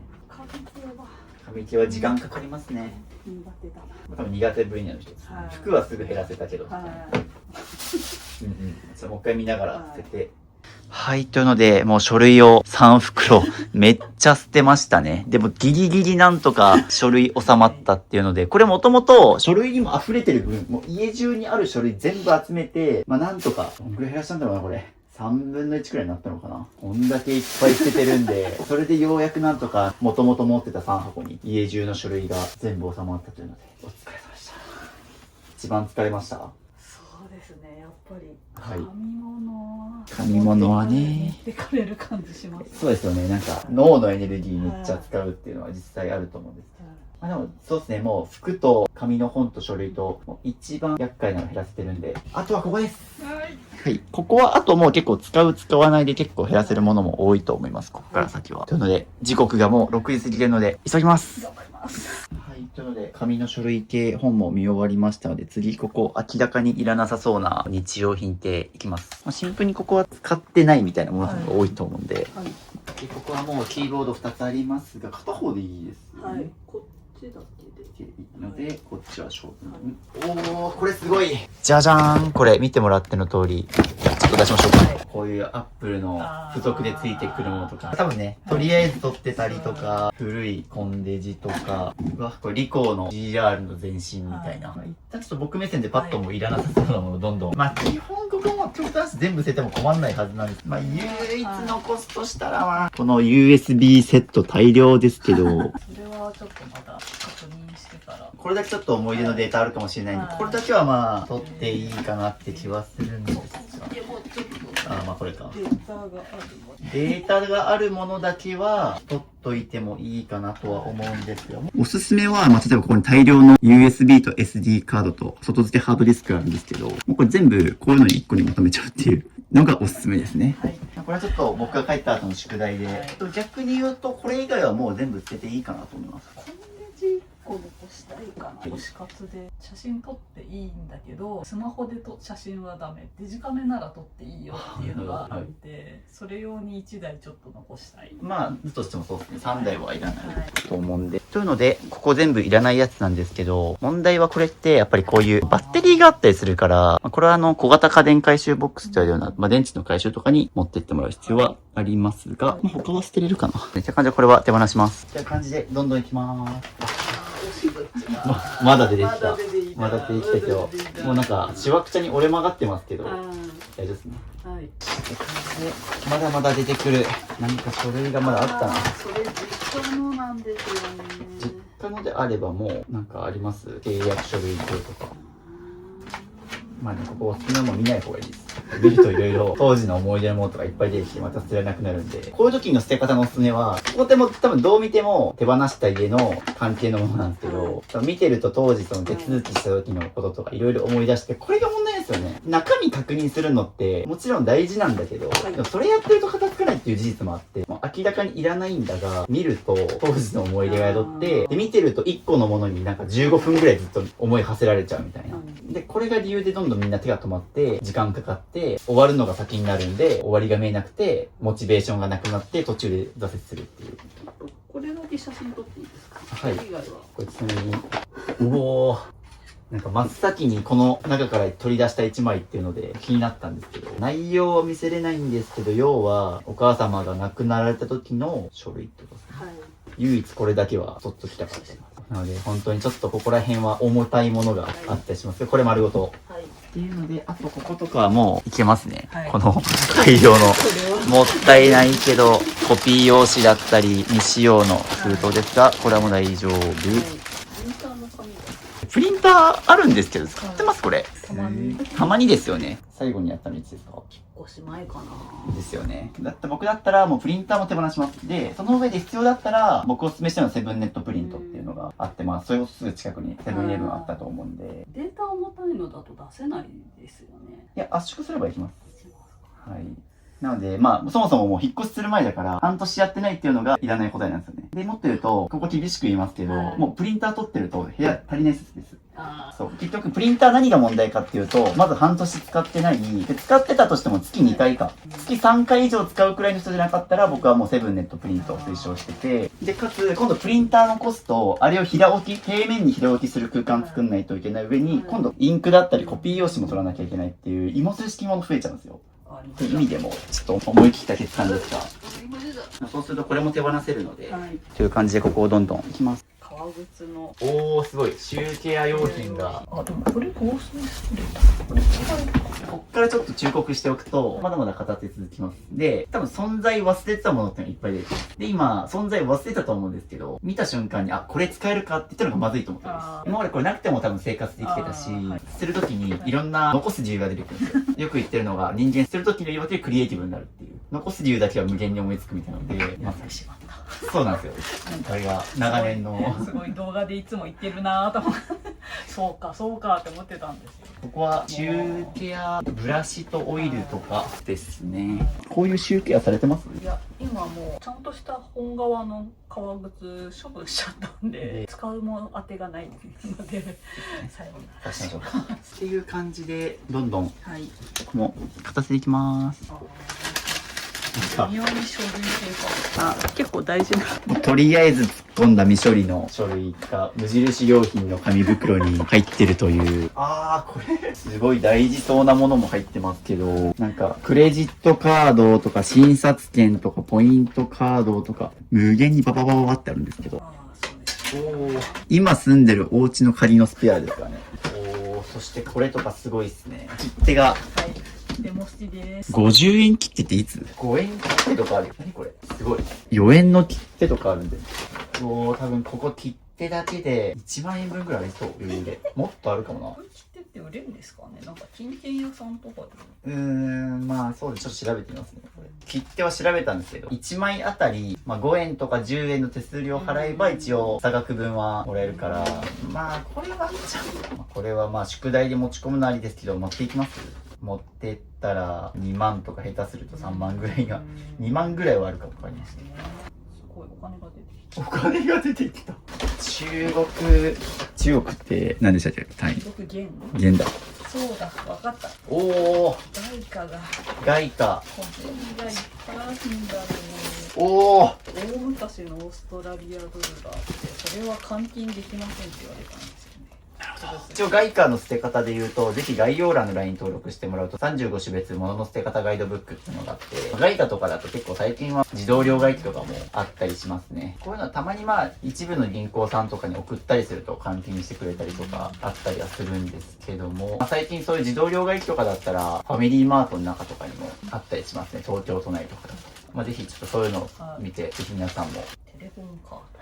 テレフォンカード。響きが懐かしいですけど。まあこれもちょっと簡単にできるけど。しかもすごいこれ。1998年。クリスマス。まあこれもいい。はい。もう大丈夫ですかね。はい。というのでここがカラーになりました。も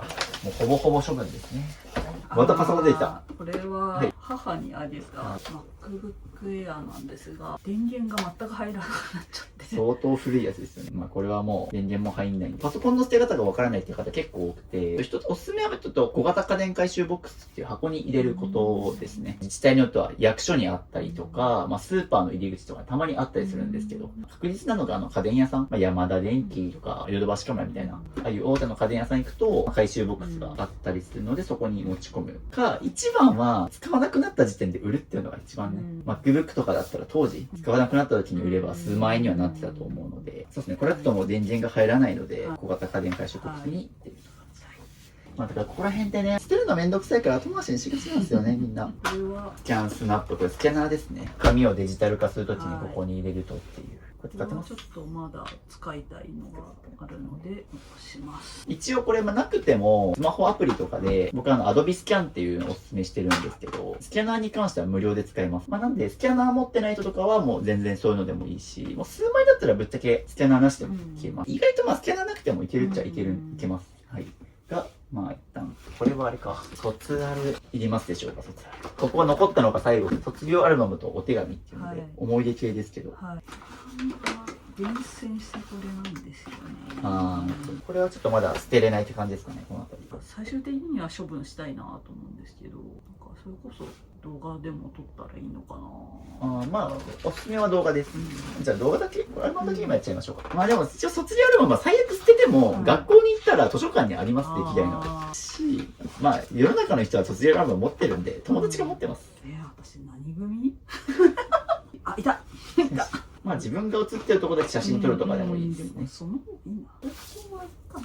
そんな写真撮るほどでもない。なかった。なんか見てたら、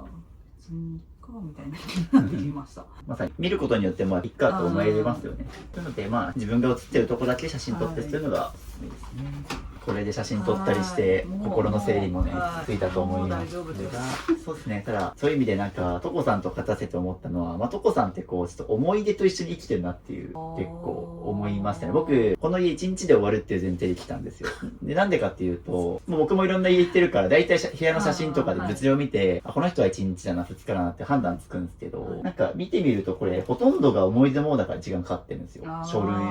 とか過去に作った創作品とか。これ物量だけで言ったらもう余裕で1日で終わるんだけど、要はこういう思い出のものとか親の相続のものとか、結構一個一個に情報詰まってるから時間がかかってるっていうのがあって、だからトコさんは思い出と一緒に、過去と一緒に生きてるみたいな。逆にこういうのって長年苦楽を共に生活してきたからこそ捨てづらい。僕のチャンネルではサンクコストって言葉使うんですけど、かけた時間とお金に比例して捨てづらくなるっていうところで言うと、これはもうね、50年間ずっと大切に取ってきたからこそ捨てづらいんですよね。ただそうですね、トコさんはなおさら今好きなアーティストさんとか趣味がいっぱいあるからこそ、この思い出のもので家が埋もれちゃってるのすごいもったいないなっていう、まさにこういうのに管理してる時間があったら、さっき言ったライブ行けたじゃんとか。その昔のことをあんまり覚えてないから、そんなに思い出に対して執着がないのかなって自分では思ってたんですけど、覚えてないから逆に物でその思い出を保管しようとしてたのかな、今話聞いて思いました。まさにそうなんですよ。思い出に執着がないっていう自己分析だったと思うんですけど、僕から見ると逆なんですよ。逆に執着してるからこうなってるっていう、大変だった時期とかいろいろあると思うんですけど、それをなんで一緒に片付けて今感じたところですし、これ手放した後の生活はすごい楽しみですね。ここっているいらないってこと以上に過去の自分との戦いというか、自分の過去の歴史と向き合って今まで片付けてきてるんで、これ減らした後っていうのは自分の精神的にすごい軽くなるというか、空間が空くとか物量を減って物理的な身軽さ以上に多分減らした後っていうのは自分の心だったりとか精神的に結構楽になるところあるかなと思います。というので、なので一応今日一日で片付けるって話をしたんですけど、もう一回行きますので。すいません。いえいえ。本当涙するくらいですね、過去のものといっぱい向き合ってきてるので。いや、でも本当に捨てれてるんで、素晴らしいですよ。って感じで、もうちょっと行きます。っていうので、ここ見終わりました。思い出のものも全部捨てたわけではなくて、もらった手紙とか、お父さんお母さんにまつわるものは今ここに残して、今後なのでちょっと多分ちょいちょいまだ思い出系のものが出てくると思うんですけど、一旦必要なものはもうここに収めていくっていうルールで、どんどん残すことにしました。どうですかちょっと。今なんだかんだ。もうこんな時間です。あっという間で。あっという間ですよね。集中しちゃってて。いやもう本当にずっと集中して、実はもうね、カメラ回さずにやってたとことかもあって、もうずっと僕が喋りかけるとね、減らし終わらないし、いろいろ思い出がよぎっちゃうから、結構カメラ切って、もう僕も喋りかけつつ黙々とやってる時間とかもあったんですけど、そうだ、ちょっと一旦じゃあゴミ袋詰めていきましょうか。これ一人じゃできないです。そうですね。だから本当に今までね、片付けたい、手放したいっていう思いがある中で長年できてなかった。それはこんだけのね、思い出のものがいっぱいあったりとか。結構片付けって孤独な作業だと思ってて、僕が最近YouTube 撮ったり、片付けのサービス始めた理由がそこで、やっぱり一人でやってるとこれしんどいというか、途方もないし。永遠に終わらない気がします。そう、まあ、人の監視の目があると、それこそね、今日だったらまあ、片手のね、時間っていうので約束して、監視の目があるからできると思うんですけど、監視の目がなかったら、だらけちゃって、それこそ、推しのライブ行っちゃうとか、ゲームしちゃうとか、本読んじゃうとか、片付けのこと以外やっちゃう。片付けって決して多くの人楽しいものではないから、どっちかというとめんどくさいとか、やりたくないって気持ちの方が勝るから、あとこういう思い出系とかって、人と話すことで気持ちが発散できたりして、で、気持ちの整理がついてくれたりするから、一人でやるとね、見て浸って終わっちゃいそうなんですよ。いや、でもこんだけ捨ててますからね。という感じで、こんだけ大量の不要品が出て、ここが空いたんですけども、気になってたのが、すごい場所に重要書類。すぐやんなきゃいけないの。履歴なんてこれいらないです。あまあ、ここにはもう挟まないように。はい。挟んじゃうとこう取り出せないですからね。ここはいります。あとここに貼ってあったのが、本の出張買取のはい 20% アップっていうので、はい。あ、これちょっといいかもと思って。そうですね。これ大丈夫ですかね。というので、壁も綺麗になりました。で、まあ、床も開いて、ここも開いてっていうところで、ちょっと次ここ見ていきたいですね。ここが結構雑多にいろいろありまして、ちょっとここを綺麗に片して帰りたいな。ミシンです。ミシンですね。刺繍ができるミシン。今、刺繍が一番自分の中で熱量高いっていう話だった割にこう、埃かぶってるなっていうのがあって、できてないですよね、しばらく。そうですね。本来で言うと、はい本当刺繍が好きだったらこれはミシン台はここに置いてなんか刺繍のアイテム、道具っていうのはここに絡まってないといけないんですけど、最後に刺繍されたのいつですか、ミシンとか。ミシンは多分使ってない。買ってから。買って一回も、はい買ってからってことは引っ越す前からはい、そうですね。前の家でも買われたのいつですか。2、3年前とか。おお、3年前に買ったものを一度も使ってないっていうのは異常事態なんですよ。買って3年使ってないですからね。そうですね。なので刺繍される時っていうのは手縫いですか、今。今普段は手縫いで、ミシン自体が欲しかったんですけど、うんなんか、刺繍できるの面白そうだなと思って買ってみたんですが、これとかもそのミシンの、はい、刺繍用の糸。なので実際3年間使ってないからこそ一番奥に置いてられてるんですよね、まあ、いつかと思い続け3年の時が。ミシン自体は使いたいんですよね。構成はやりたいと思ってるので。まあ、ちょっとこれ今すぐ捨てるってよりは、まあ、そういうふうに使ってこなかったことは反省しないといけないですね。これはフィギュア、ディズニーのチップデールがすごい好きで、すごい大昔に買ったクリスマスのフィギュアなんですけど、クリスマスが好きって話がさっきはいありました。まあ、正直言うともう刺繍やりたいんだったらこの手放さないと無理なんですよね。はい、もういいかなとは思うんですけど、物が多分いいので、これは売ってしまいたいなと思う。いくらになります？ちょっと前に調べて、なんか売れたのを見てたら、まあ3、4万ぐらいには売れてたんで。じゃあそれはちょっと売ってもらいたいですけど、まあ次回僕が来る時までにはもう売却を済ましてくるっていうことと、はいこれも値段が高いからっていうのでいつか売ろうでずっと後回しにしてるっていう、なんかどうですかね、正直経済的にこう今なんか僕から見るとこのうちってぶっちゃけオタ活とかしなければ多分もっといい生活はできてるんですよ。まあそれ相応にやっぱ使えてるわけだし、こういうのって、さっきのアーティストのまあミュージカル行く1万2000円とか含めて、ただなんかどっちかとオタ活貧乏になってるからってところも若干感じます。まあ結構趣味のものにすごいお金使っちゃって、まあ極端に僕よく言ってるのが、結構皆さん仕事が大変で辞めたい、転職したいとかいろいろ言ってる中でもこういう風に無駄遣いが発生しちゃってて、まあ極端にそこら辺の無駄遣いが止めれたらね、もっとお金も貯まってるし、お金が貯まってればそれこそ、まあ、しばらくちょっと仕事しない期間とか作ったり、転職活動とかやる余力ができてきてるはずなんですけど、そうですね、多分今仕事もちょっと転々とかされたりしてて、でそこら辺も要はお金の余裕がないことによって目先のお金を稼がないといけないからつきたくもない仕事に就くとか、自分の中で納得いってない中で焦って仕事職場決めちゃうみたいなことが多分いろいろ芋づる式に起きてると思うんですよね、この生活を見てると。なのでこれはもちろん売ってもらうんですけども、そこも含めて多分いろいろ反省するところがある感じはしますね。だからなんか冷静に見るとちょっと金銭感覚バグってるのかなとかもちょっと思い始めてきました、見てて。そうですね。まあちょっとなのでまあ万単位で売れるものはさすがにちょっと売ってもらいたいので残します。でこの辺が実家から引きあーはいなんか母が使ってたパールとかパール冠婚葬祭で使うようなで、ちょっと姉と共有してる感じなので、ちょっとこの辺は姉に渡しといてもいいのかなと。とか、まあ、ここら辺ちゃんと話し合わないといけないそうですし、ね渡されたからあれ戻ってきたのでそうなんか、まあ、そういうふうに結局もうなんかその時点でまあ向こう大事にしてないですよね。でもなんかその後に使う予定あるからって言われて、であれってそうじゃあ持ってていいよって思って、うんだからちょっとその辺がちゃんと話し合えてないのでちょっとタイミング見て話したいなとは思ってます。って感じでちょっとどんどん今こういうとこ何があるかっていうのをちょっと今はいあぶり出してってまはい、す。これも作ったのか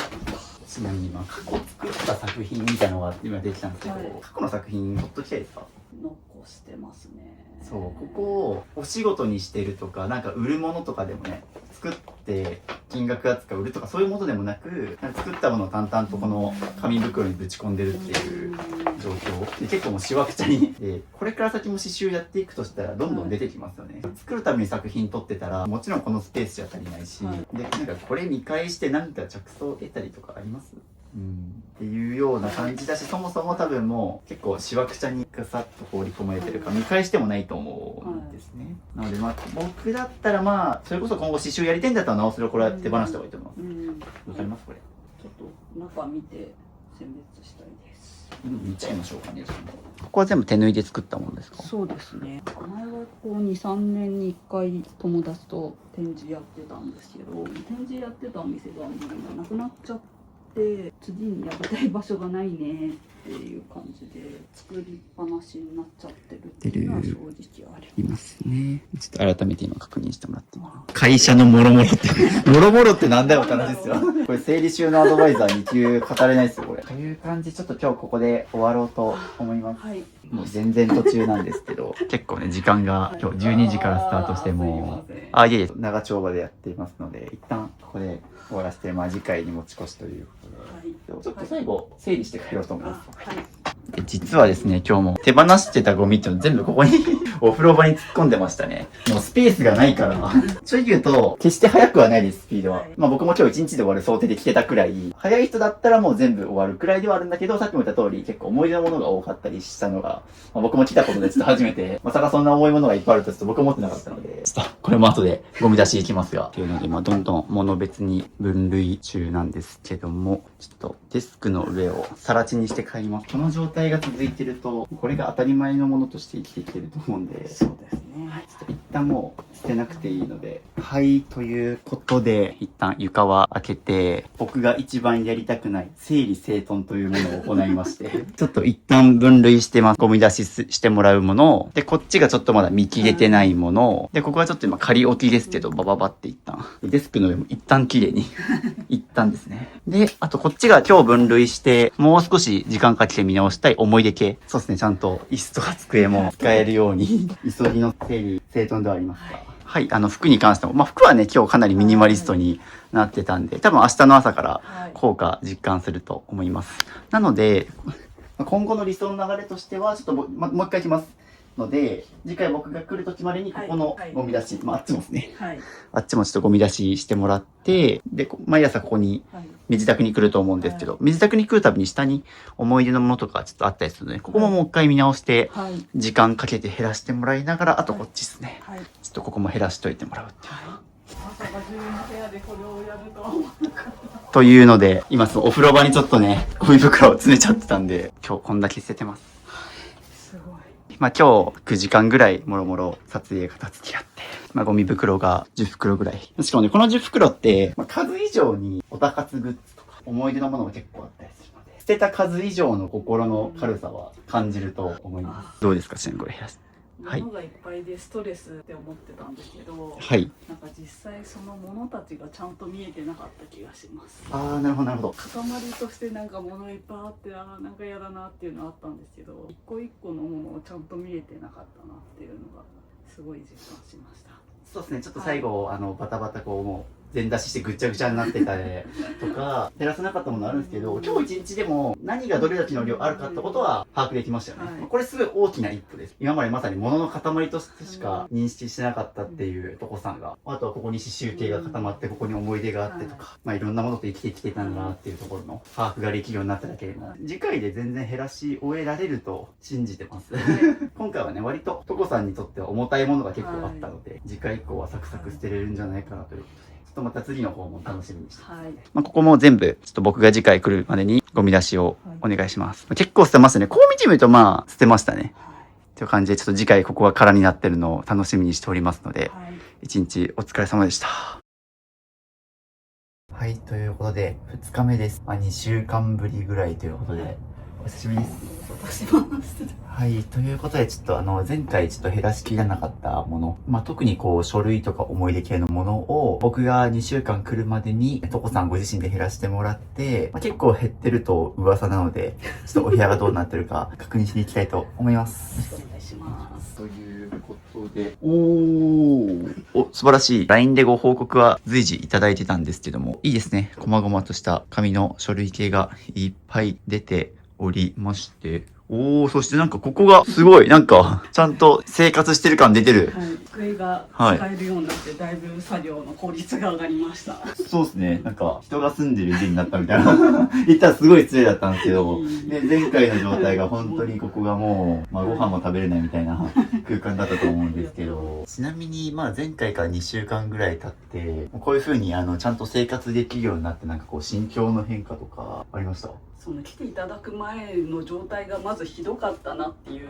改めて思ったっていうのと、床がやっと見えてきたっていうのですごく心理的にだいぶ気持ちが軽くなってきた。本当そうなんですよね。物減らすとどんどんこう心が軽くなるっていうところで、いいですね。ということでね、こう紙ゴミがいっぱいあるんですけども、なんかどういう作業をされたんですか？前回片付け一緒にしていただいた時に、思い出系のものを片付けるのにすごく時間がかかるなと思ったので、そのあたりちょっと一人でじっくりやりたいなと思って、紙袋3つと箱1つ、4つ塊の写真があったので、その辺をちょっと分類しながらスキャンしてパソコンに取り込むっていう作業と、同じくお手紙系ですね。だいぶ引っ越す前にだいぶ減らしてはいたんですけど、それでもやっぱりちっちゃい紙袋1つ分あったので、なんか見ながらスキャンしながら片付けたっていう感じですね。素晴らしい。お仕事もお忙しい中ですね、もう帰ってきて少しずつ書類と向き出して減らしたり残したいものはあそこですね、机の上にスキャナーがありますけど、読み込んでデジタル化して残すっていうのを繰り返してここまで素晴らしい。そういうことですね、ちょっともう前回ちょっと涙するくらいにはね、ここ結構思い出が詰まってたりしてですね、まあ当時の結構辛い状況とか含めていろいろあったと思うんですけど、ここは一人でちゃんと時間取って向き合ったっていうところで、なのであとはもう本当に、ね、思い出の書類系以外のもの、まあ今日はキッチンだったり、その周辺もやっていこうと思うので、もう今日で必ず物減らし終えるので、頑張りましょう。頑張ります。そして早速ゴミ出しに行きましょう。床を開けよう。はい。はい、ということで、一旦ゴミを出して、すごい、ここまで床が見える状態になってるので、あと一息ですね。そしてですね、あそこ。スキャン、まだ終わってないのをスキャンします。これですね。はい。こんな感じで、はい。そうですね、残りがまだあったんですけども、本当僕が来る直前までこれやってたんですもんね。はい。ということで、これのスキャンが終わりました。終わりました。一冊分のスキャンが終わったというので、お疲れ様です。ありがとうございます。そしてあと気になってるのが、前回クローゼットをここに作りまして。はい、相変わらず綺麗。そして下もかなり減ってますね。書類のスキャンを続けた結果、なんともう思い出のものが全部ここに収まってるっていう状態になりましたね。すごい、だいぶここ綺麗になって、はい、で、ここ服減らしてどうですかね？前回洋服の枚数数えて、私これだけ服あるんだなっていう、なんかその目の前に着る服が全部あるって分かるとすごく選ぶのも楽ですし、今日はこの組み合わせにしようかなみたいなのがすごい選びやすくて、洋服選ぶのが楽しくなりました。そうですね、素晴らしい。すごい見てて美しいクローゼットになりましたし、もうこうやってね、僕たちが立てるくらいの床も空いてるから本当にこういうの繰り返しでどんどんお家が綺麗に、そして散らからないように。そうですね、動線が良くなったのもあるし、ここに全部かけるって思うと、なんか洗濯終わって前はボーンって置いてベッドとかに置いてそのまま放置でそこから服取るみたいなこともちょっとあったんですけど、すぐここにしまおうっていう気持ちになれるようになったんで、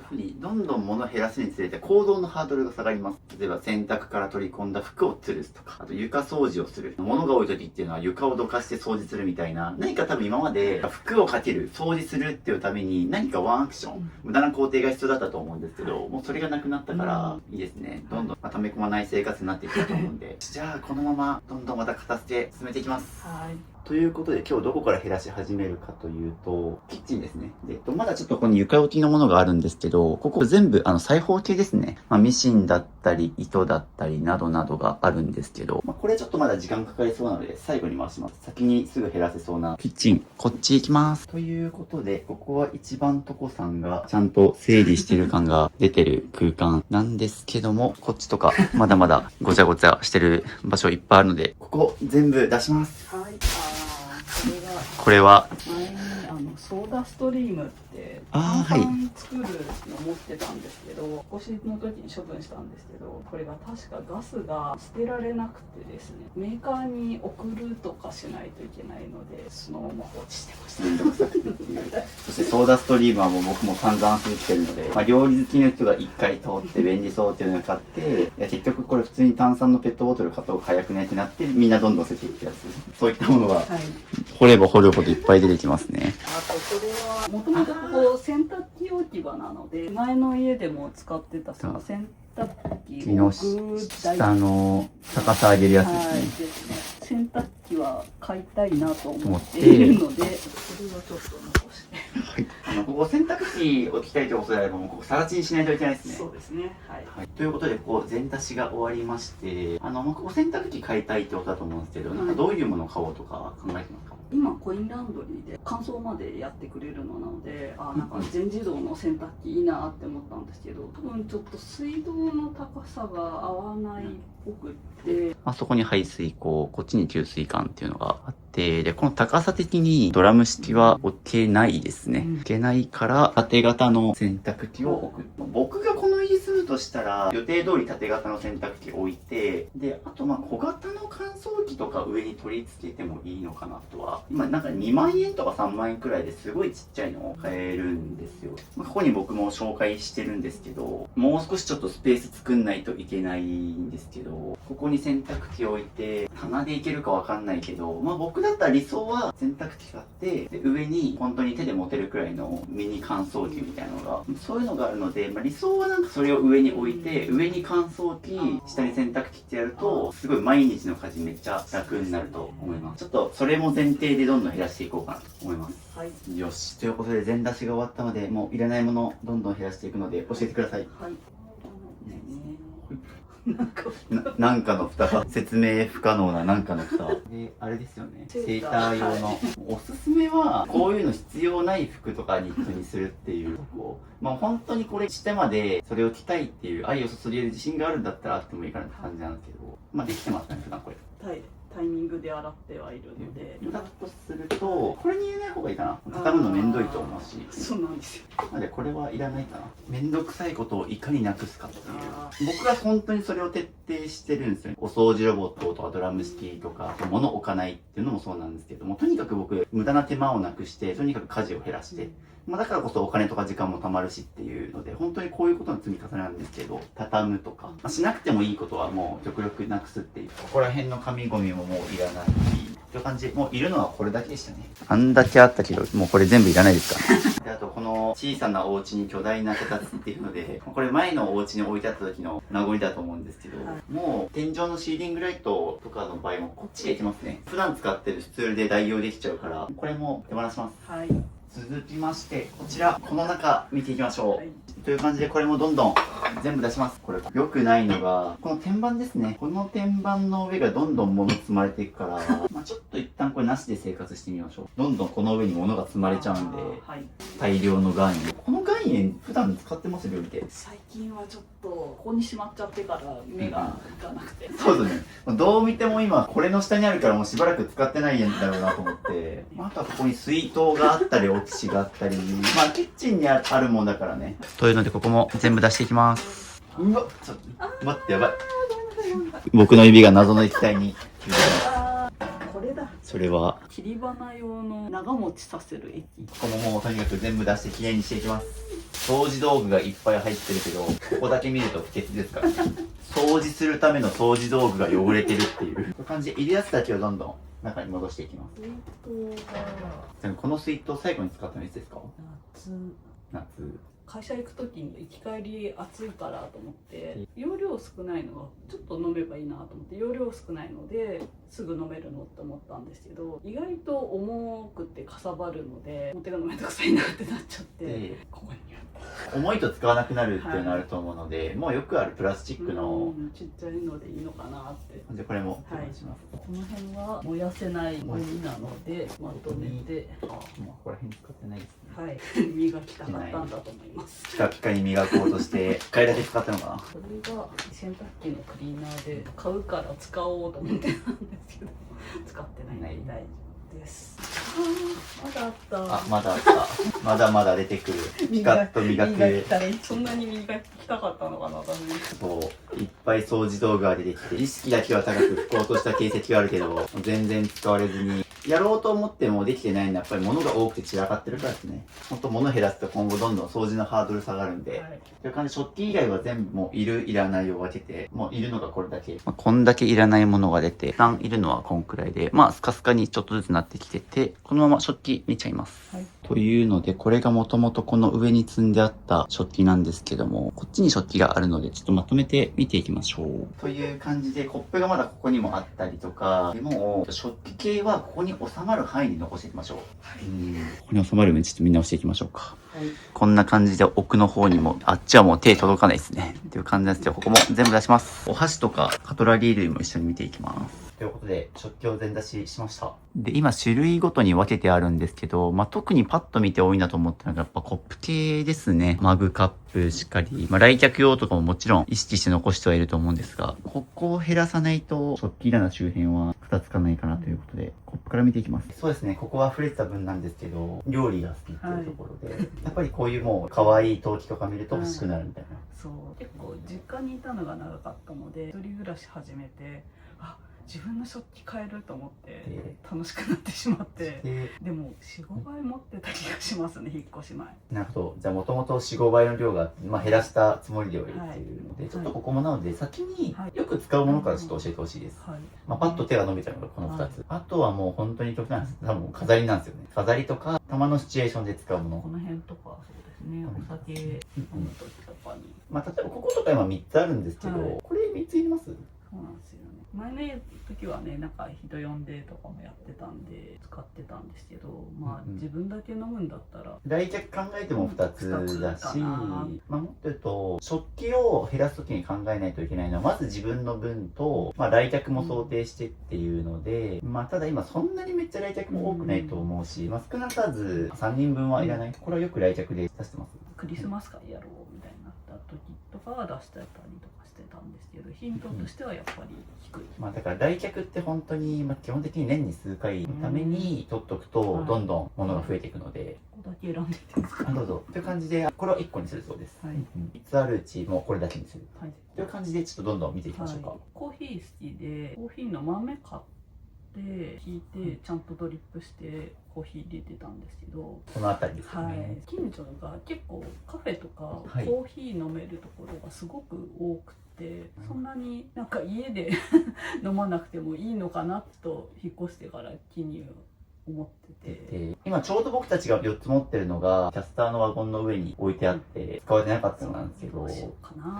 僕目線からするとこの4ついらないんですよね、明らかに使ってない形跡あったし、しかも引っ越していってやっぱり近所にそういうカフェがあってそっちに飲むようになったっていうのであればもうこれは手放していいんじゃないかなと思いますが、じゃあ手放します。そうですね、じゃあこれももう手放しちゃいます。あとここですね、多分本当に自分のために使ってるのはこれだけなんですよね、あとなんか来客で出したいものを、ペアで2つ持っとくとかにしとけば十分じゃないかなと。冷蔵庫に1個飲み物入れたまま入れてあってそれ使ってるんでそれ1個、冷蔵庫の中にも入ってますね。マグ2つで、じゃあこれと冷蔵庫に入ってる分があれば OK だから、この3つは大丈夫。おお、だいぶ減ってますよ、ラストがここ、この色がすごい好きでメルカリで探して買ったんですけど、大は小を兼ねるでいいのかなって。そうですね、これ、サイズ違いなんですよね、はいこれ。こんな感じでサイズ違いのものがあって、メルカリで探してまで買ったやつなんですけど、はいまあ、これあれば困らないですね。はい、最後はこれも同じくちっちゃいので大丈夫大丈です。夫。おー。というので、分別した結果、こっちがいるやつ、こっちがいらないのっていうので、めちゃくちゃ減りましたね。実際ここにあるやつもほとんど使ってなかったですよね。そうですね。ずっとなんかモヤモヤしてたこの辺に関しては。ああ、そうなんですね。なんかやっぱ物としてはすごい可愛くて好きなんですけど、使ってないな最近っていうのがずっとこの辺にあったので。だとするとそうですね、そういったものにま手村さんが相当大きな成長、はいよし、そのまんまこっちを見ていきます。続いて食器類ですね。ここも一人暮らしにしてはちょっと多いかなというので見ていきましょう。ここでまずもう使うものを最初に教えてほしいです。使ってるんです使ってるが、が、ちょっと枚数多いかな。ここの浅い皿が4つあるんですけど、使ってるけど枚数多いっていうので、どうしましょうか。まあ、2枚やったらいけそうですよね。本当はこっち2枚かなと思ってたんですけど、縁が金っていうんですかね。でレンジが使えないんですよ。なのでこっち1枚とこっち1枚でがいいかなって思って。結構緑と青が好きっていうので、青でいいですかね。青で。なので、これとこれは手放す。はい。この辺はほとんど使ってるんですよね。あとがこの辺りを使ってます。これは抹茶今はい、こちら。かけるもう一個あっちに茶筅あって、こっちは使ってないんで、これは手放します。これはお茶立ってるようで、これはたまに、迷ってますね。そうなん日本酒好きで、日本酒これ入れるとすごいまろやかになって美味しいんですよ。なんか最近あんまり家で飲まなくなってしまって、どうしようかなーってでも飲む時使いたいしなーでもなーみたいな迷ってる時点で手放した方がいいと思うんですけど、これそんな高いやつとかでもなかったり、まあ安くはないかなっていうので迷ってると思うんですけど、飲んでないんだったらもういっちゃいます。でこれも、あとここですね。可愛いなと思って買ったんですが、ここ重たいんですよね。これは可愛いと思って買ったやつだけども、確かにそうですね、ちょっと重い。これはもう手放しで。これももうお酒で外でいっかってそうですね、自炊とか料理好きだと思うんですけど、そういうふうに、自分で作るも、お菓子とかは結構自分で作るの好きだと思うんですけど、コーヒーとかお酒系はもう結構外とか外食で飲む時も多いと思うので、このジャンルは外食で楽しむとか、これは自炊で作るみたいなふうにも自分で決めとくといいですね。最後これガラスの作家さんのもので、お茶立ってた時に生菓子置いたりとかっていうのでいいなと思って、2つはいらないかな。これとこれがお茶作った時に和菓子とか置く用のやつというので、結構基本一人で飲んでます。そうですね。だけいくと片方どっちかでいいかなと。まず丸残して、これは処分という形で全部見終わりましたね。おお、ここも結構ね好きなものであったから。こっちが今回残すと決めたもの、こっちが手放すものですね。こんだけあったら十分ですね。一応今後なんかよりもっと絞りたいってなった時のアドバイスとしては、例えば絶妙に深さ違うがほぼほぼ同じ。わかります。わかります。あとこれが可愛くてとか、なんか特定の料理で使い分けてたりすると思うんですけど、多分これはおそらくどっちかなくても困りはしないです。とか、ここもそうですね。これも深さとサイズがほぼ一緒だし、来客があったとしても、多分最悪このどっちかあれば対応はできるみたいなことを考えると、ここは結構食器が好きとか趣味のところも含まれてると思うんですけど、僕目線でいくと、この4枚あるのを1枚ずつにして合計2枚にするとかするともうちょい減りますね。これそうですね、これはじゃあなしで、でもこの3そうですね、あれば全然困らないはずです。一旦なんで今回はこの3つ残してっていう形で、じゃあ最後カトラリー系ですね。ここはどうでしょうか。結構絞られてる気はするが、だいぶ減らしたんですが、そうですね、ここパッと全部久しぶりに出したと思うので、やっぱり調理器具もそうなんですよ。こうやって一旦全部まとめて出して見てみると、なくてもいいかもっていうものは出てくると思いますね。例えば2つか、何用途ですか？瓶のものとか出す、調味料を出す時とかに使います。これ2本いります？意外と使うんでななんか調理中に別のいちいちこう洗って別のものってやるのがめんどくさいので、意外と両方使ってるかな。まあ専用であっていいと思うんですけど、最悪まずここら辺のものでも対応できるよねとは思っちゃいます。はい。じゃあ1個でいいかな。まさに調理道具って、まああったら便利に残すとどんどん増えちゃうから、できるだけ乱用できたり兼用できるものは絞って減らすってことをやっていった方が減ります。っていう目線でちょっともう一回見ましょうか。これがその抹茶立てる時の茶杓。抹茶用の茶杓、これ3ついります？いらない。一番使われてるものを。実はこれ作ったんですよ、自分で。すごい。でもちょっとでかすぎたなって自分で作ったのでね。自分で作った思い出があるんでこれにしますって話ではなく、まあちゃんと市販のものが使いやすいってことなんですね。よく使ってるので、まあ、一旦こっちはじゃあ大丈夫かな。これも実家から持ってきたので、これが一番使いやすいので、これは手放します。この2本手放してこっちで、はい、おー、これで一旦見終わったかなということで厳選していた結果、残すのはこっちは手放すものですね。おー、だいぶ減りましたね。こんだけあれば十分。じゃじゃーん、すごい。ということで、こっちがいるやつ、こっちがいらないのっていうので、いかがでしょうか？もう食器好きなので、ちょっとどうなるかなと思ってたんですけど、ここまで減らせると思わなかったです。こんだけ手放してますからね。そしているのはこんだけでしたというので。正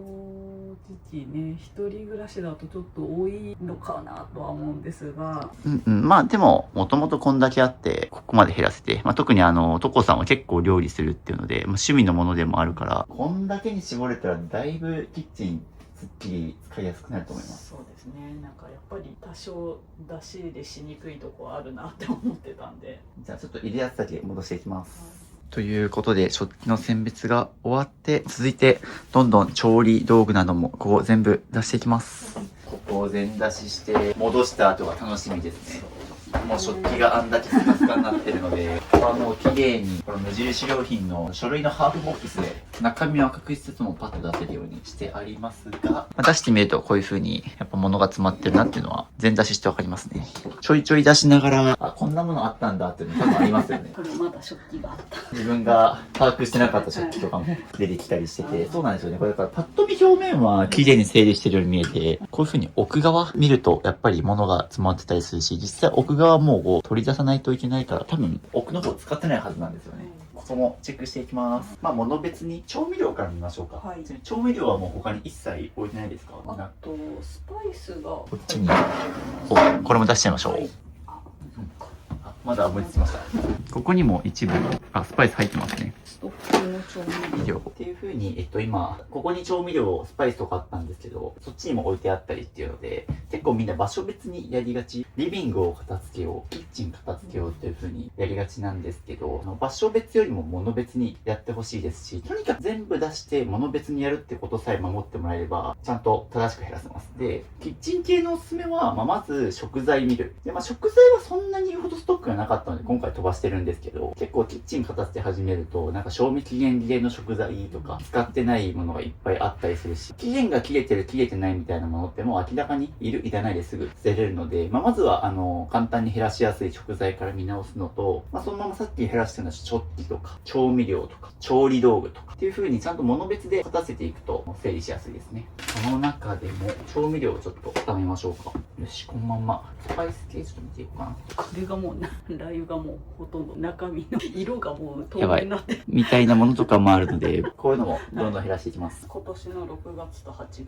賞味期限ありましたね。お菓子作ろうと思って買ったやつが期限が切れてます。こういうのは分かりやすくもう捨てますよね。続きましてここ見ましょうかね。ほとんど使ってるんですね。使ってる場合ももうちょっと見やすく整理はそうですね。なんかうまく入れらんないなって思いつつ、ここですね。っていう風にやっぱり全部出すとそういう風にいらないものが出てきますよ。少量のものを買うのはすごくおすすめで、仮に家族とかたくさんいる方でも極力小さな方が良くて、なんでかっていうと、よく大体みんなまとめて買った方が単価が安くなるから買いがちなんですけど、シンプルに場所を取るとか、やっぱり鮮度の観点でも、経済学的にも実はこういうグラムあたりの単価高くても、少量のものを買った方が節約になるみたいな。容量だけじゃなくて、何個まとめて買うとお得とか、っていうのをみんな買いがちなんですけど、もう本当に小さく買って、ちゃんと使い切ってからまた新しいの買うってやった方が、ちゃんと無駄なく使い切ります。果節約にもなるし、場所も取らなくていいし、ここはすごくいいかなと思います。で、その上こっちですね、と見てほしいの。マヌカハニーなんですけど、こう立っちゃってると思うんで、これはもう大丈夫です。これはスパイス系のカレーを使うときに使うので言います。ここでコーヒー問題。コーヒー関連のものが。私コーヒー問題。まあ、どうですかね、もう。そうですね。豆。これじゃなくても極端し別に、さっきスプーンとか小さじありましたけど、必ずしもコーヒー豆これですくう必要は絶対ないから、専用のものってもちろん本当によく使う人はいいんだけど、もう今回みたいにたまにしかっていう場合だったら、さっき残したのスプーンだったり、大さじのやつとかもあったし、それでいけると思います。なのでキッチン道具は本当に特に使用頻度が低いものに関してはもう極力代用してどんどん減らした方がいいです。食材のストックとかもこれに入れてあるんですけど、食材系は特にできるだけもう半透明とかでもいいんで、やっぱり中身見えるようにした方がいいですね。ここに置いちゃうとやっぱり中身見えなくなるし、さっきみたいな使わないものが出てきちゃうから、そんなので一旦ちょっと落ち着きますっていうので、どんどん見ていきましょう。っていう感じで、こことここがいるやつで、ここが全部入れなかったものになります。結構出ましたね。ですね。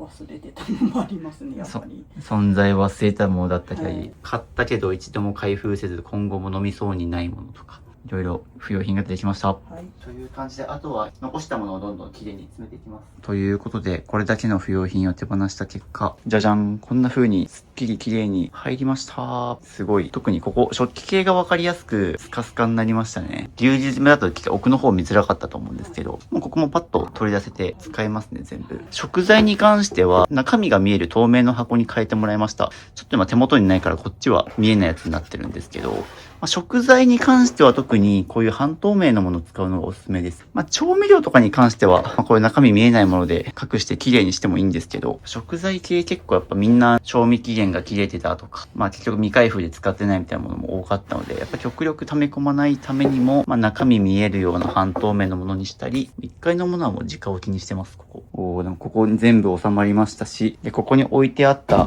グラスも手放して、ここもスッキリしました。すごい、全部入りましたよ。物がちゃんと整理されると頭の中整理される感じがすごいしますね。まさにそう。特にもうキッチンとか調理道具はそうですよね。ここにはかりだったり、調理道具やクッキングシートやサランラップ、はかりなど、道具系があって、下は調味料、ここは食器、ここは食材っていう風に、きちんと物別になりましたね。はい、で、特によく使うものは目線の高さ、調理道具系は上、食器もよく使うと思うんですけど、高い位置にあるとやっぱ割れた時が危ない。極力位置低めに。かといって低すぎると今度はやっぱ毎日使うもの腰かがまないといけないから大変。っていうので、真ん中ぐらいにしてます。で、あとはもう食材のストックとかですね。はもう下に全部固めちゃってます。物別に整理して、かつちゃんと使いやすい位置に置くっていうのを意識してもらってこうなったのと、あと何気なく今ここに手を添えてたら僕、ここで果物発見して、ちょうどちょっと今、いただき物がいろいろ重なってしまって、置く場所がなく、ここに置いてある状態です。そうですね。ただもう置く場所ができましたね。はい、皆さん結構冷蔵庫の上置きがちなんですけど、視界の先にあるの美しくはないですね。はい、っていうので、これはもう下の食材にまだスペースあるんで置いていきます。はい、という感じでこれ取って、一番下ですね。おー、まだまだ入りますよ。はい、すごい。そうするとこういうところに置きっぱにしなくていいかなっていう。って感じでこれだけの量手放してるんですけど、続きまして、こっち見ていきましょう。キッチンですね。で、もともとあそこに食材のストックが置いてあったんですけど、空になってて、もうこっちにありますね。で、僕だったら空いた場所にもう全部この洗剤掃除道具系入れちゃいます。しかもここだけじゃなくて、こっち、後ろにもあったりするので、ちょっと洗剤ひとまとめにしようかな。いや、ここもね、洗濯機のために空にしとかないといけないんで、続きまして、こっちのキッチン行きます。ということで、まず下からどんどん全部出していきます。というので、下に入ってるのは、調理道具系ですね。鍋とか、コーヒーミル、圧力鍋みたいなもの、などなど。ここは綺麗に整理されてはいるんですけども、もしかすると奥の方のパーツとか、細かいもの、いらないものが出てきそうなので、全部出しちゃいます。もう出しながらもし、もうこれ使わないかもとか迷ったものがあったら教えてほしいです。使わない。この2つ。はい、この2つ、氷の型と細かい泡のミルクが作れるという。これはもう使ってない。はい、というので、どんどん出しながらいらないものを減らしていきます。引っ越して前はガスコンロ使ってたんですけど、ここついてないところだったので初めて IH 買ったんですね。で、前使ってたフライパンとかが IH 使えなくて急遽この2つ買ったんですけど、サイズそんな変わんなかったなって思って、こっちちょっと深い方、ちっちゃいんですけど深い方が使う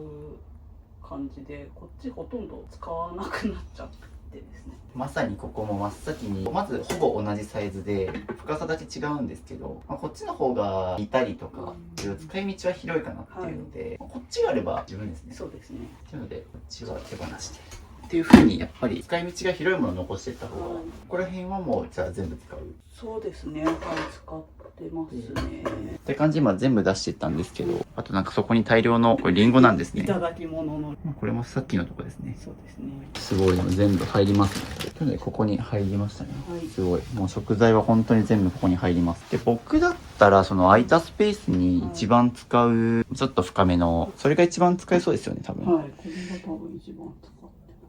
だったらもうそこに置いてもいいかな。一番定番の調理道具はこっちに置いて、で使用頻度低いものを下にまとめていきます。というので必要なものだけ入れ込みます。おー、というのでだいぶここに綺麗に入りました。そしてこっちスカスカです。なぜなら、これ手放したのと上ですね。それも上に置き場ができたので、そこからなくなってるので、そりゃ開くよねっていうくらい素晴らしい。で、空いたスペースに、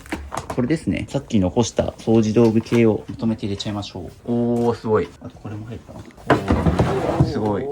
掃除道具はここに全部入ってます。わかりやすいですよね。掃除道具はここ、食材はここ、調理道具はこことここっていうので、使いやすくなったし、ここも着実に空になってます。というので、ここが綺麗になったので、次は上ですね。ということで、ここは使用頻度の低いカセットコンロだったり、もろもろ掃除道具などがありますが、ここも一旦全部出します。というので、上にあったやつを全出ししまして、基本的に結構使うものは厳選されてあったんですけど、ちょっと過剰にあるシャボン玉とか一部いらないものが出てきたので、これは手放しまして、これじゃあまた戻しましょうか。という感じで、ここも見終わりました。ここは衛生用品、トイレ掃除などなど、この周辺で使うものなので、極力こっち側にっていうので、で、ここも見終わりまして、最後、ここですね。ここよく一番使ってるとこだとは思うんですけども、そうですね。ちょっとここを見ていこうと思いますが、上に置いてあるものは一個一個ちゃんと使ってますかね。はい、その上で気になったのは、そう、こことか、ちょっとこれも全部出しましょう。はい、ここに包丁などなど、物系もあります。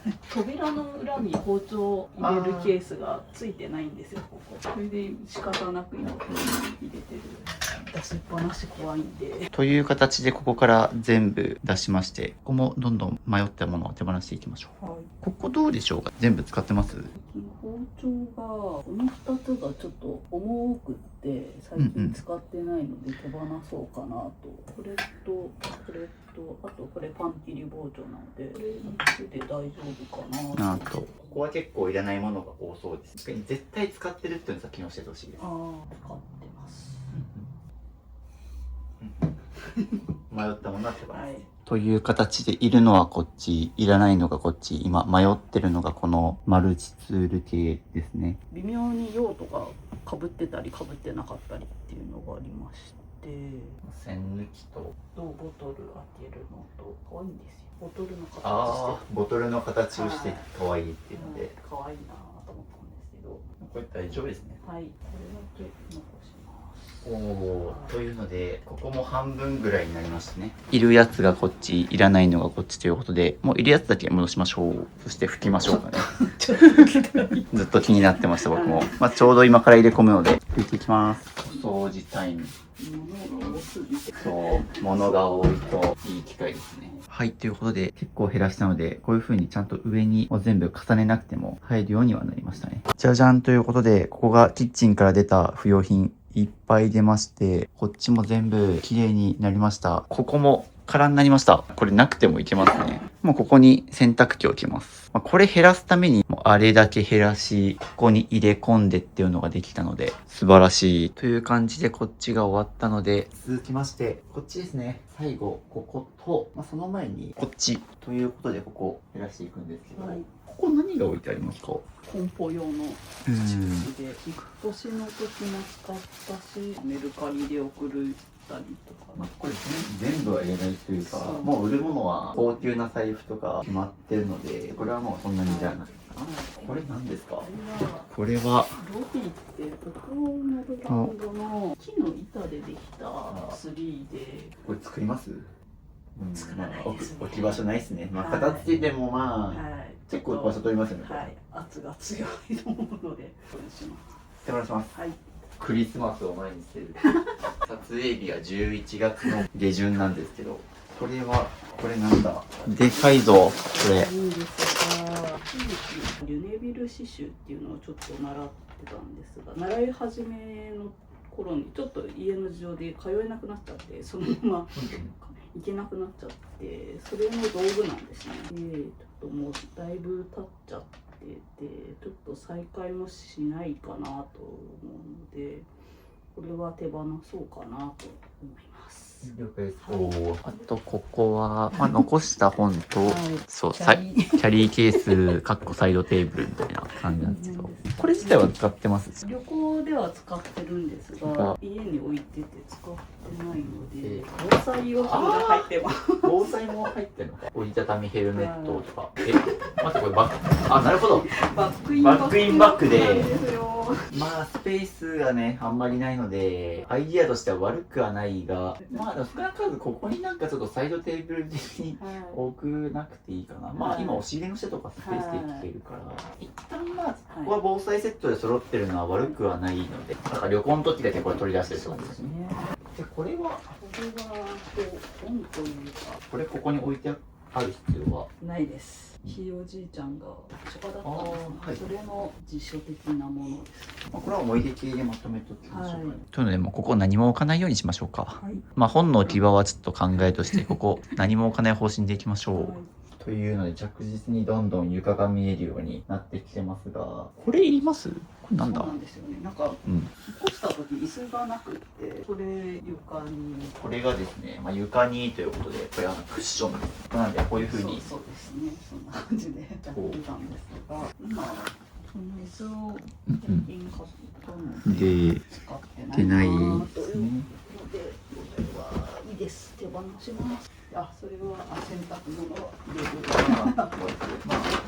洗濯機のところはい。あとあのポットは実家に置いてあったのですごい可愛いなと思って持って帰ってきたんですが、使ってないです。じゃあちょっとあれも処分で、はいということで、あとここですね、結構壁にいろいろかかってるんですけど、ちょっと見直しの余地がありそうな、はい作った刺繍の作品とか、まあ使ってない刺繍の枠なんですよ。これがだいぶ数が多いので減らしたいなと思ってます。これはスマホのストラップなんですが、使い勝手があまり良くなかったので、これはこれはまあはい。なのでもう本当に藤井風さんと普段使ってるカバンだけ極力ちょっと吊るさないようにしましょうか、ごちゃごちゃしちゃうし、はいという感じで今見直してもらってます、はいそのまんまですね、こっちに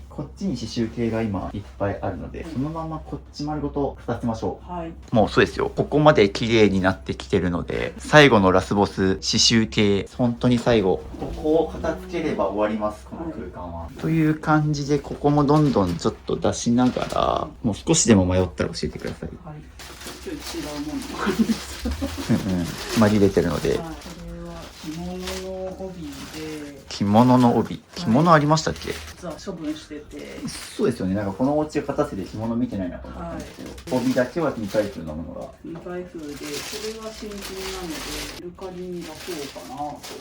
持ってた。はい。これいくらぐらいですか？元が11,500経円。験上着物系大体二足三門です。比較的新しいブランドのなんで、セットでも出せるかなと。まあ、それで一回出してダメだったら処分してもいいかなと思って。いくらくらいになりますそれ？まあ、合わせて1万ぐらいになればいいかなと思ってます。今調べましょうか。はというふうに今メルカリで売りたいという話が出てきたので調べていただいてますが、同じ商品がなかなか出てこない。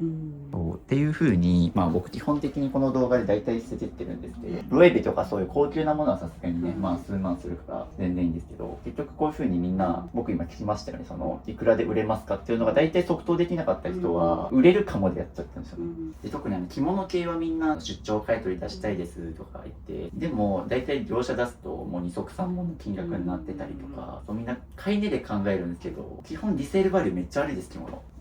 この2つは比較的新しいものだからだから、売れるかもっていうので。かもっていうのと、ちょっと名残惜しさもあって。なんで着物は手放したけど、なんかこう売れそうっていうのを一応、残していたけど、今調べても今度値段が出なかったらこれちょっともう良さそうですね。はい。というので着々と今どんどん出して、ここに例えば今もう手放すって決めた、もう任天堂スイッチ、これほとんど遊んでない。そうですね。で、あとなんか泡立て器が出てきたんですけど、もうキッチンにはあるのも分かってるっていうので、どんどん出しながらいらないものを分別していってるんですけど、これはこれは結構前に恋ダンスを友達と踊りまして、その時に使った手袋とブラウスにこのリボン結んで、ちょっと衣装っぽく僕恋ダンスを踊ったんです、踊った。星野源好きですからね。はい。もう大丈夫。もう大丈夫ですね。はい。iPhone がこれまた懐かしの iPhone5 とか、これあれと前スマホ捨てましたよね。はい。もう一個出てきちゃう。おお、まだまだ出てきた。母親の分のものっていうので、電話番号のメモがあったり、遺品に近いのかな。そうという感じで着々と減らしていってるんですけど、気になったのはこれだな。トイレ積もりのやつですけど、これってなんでここにあるんですか？トイレがお風呂と一緒なので、ここ置くのも場所取るし、どこ置いたらいいんだろうってこっちにさまよってきちゃった感じで。そもそもいりますこれ？実は渋さんが1回目来る数日前に詰まっちゃって、はい、渋さん来るのに詰まってる、どうしようとと思って慌てて買ったんですが、これもうそれこそ100均とかなんならコンビニに売ってる時もあるし、コンビニドラッグストアとか結構簡単に手に入るし、そもそも詰まらせないように詰まる前に流しましょう。はい、これいらないと思います。はい、すごい。ここはいろいろ入ってますね。はい、飾りとかレシートがもうただもう全然笑い事じゃないぐらい結構ぐっちゃぐちゃに入ってますよ。ここも全部出しちゃいましょう。カラーインクちょっとはまってる。食器がまだあった。だからもうここからできた食器はいらないですね。そうですね。ここら辺のものはなんかしばらく使ってないですよね。そうですね。大体みんなとりあえずボックスとかにぐちゃぐちゃに入れてる箱って大体じゃないです。なくても生活できてるし。これはいい。という感じでここも見終わりまして、一旦いると判断したのはこれだけで、他は全部いらなかったですね。ということで引き続き全出ししながら、こっちがいらないの、いるのこっちっていう風にどんどん減らしていってもらってます。例えばちょっと気になったやつ、ヘビのパペットみたいなトコさんが作ったやつ。はい、3色作って。3色作ったの、赤と黄色と緑と。こういうのが出てきたり、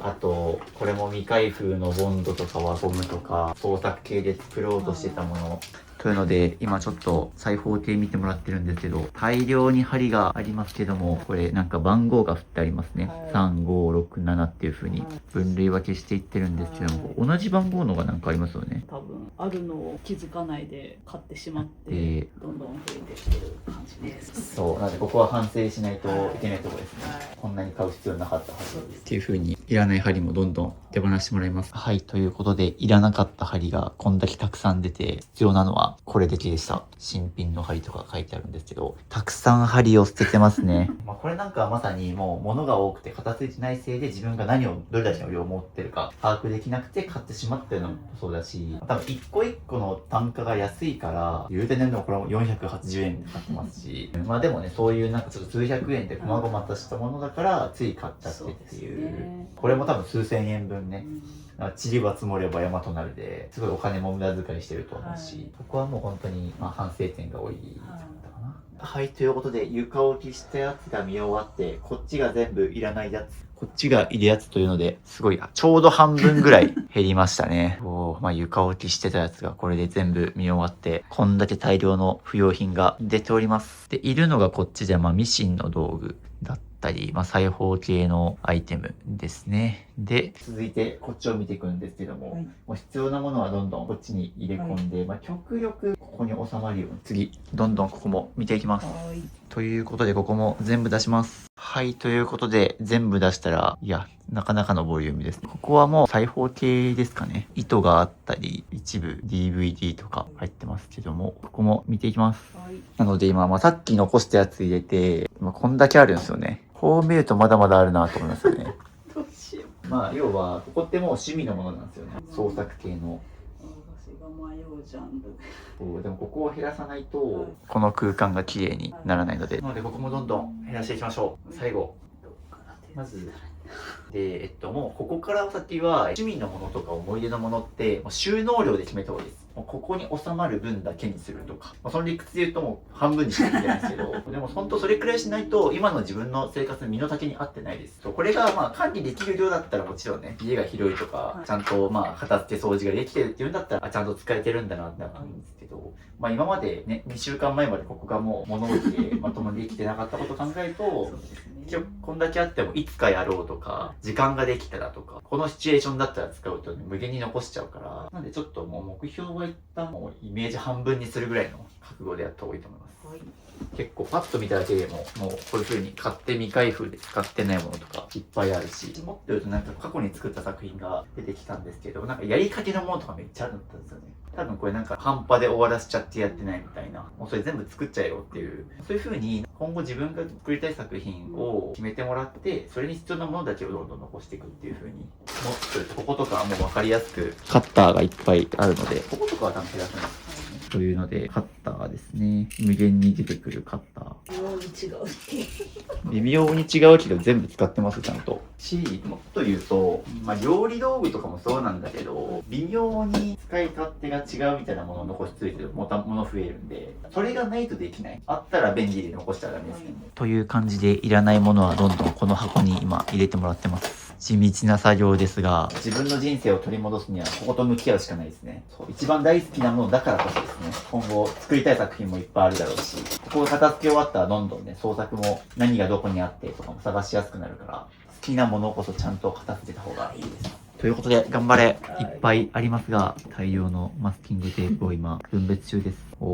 箱がいっぱいになってきました。次持ってくるか。どんどん頼みます。ということで、空箱ができて、着々と山積みです。これ、手放してるやつ。そして次に見てもらうのがこれなんですけど、これはなかなかすごいいっぱい糸が入ってますね。ここは全部使い切れないと思うので、かなり見直しの余地がありそうな。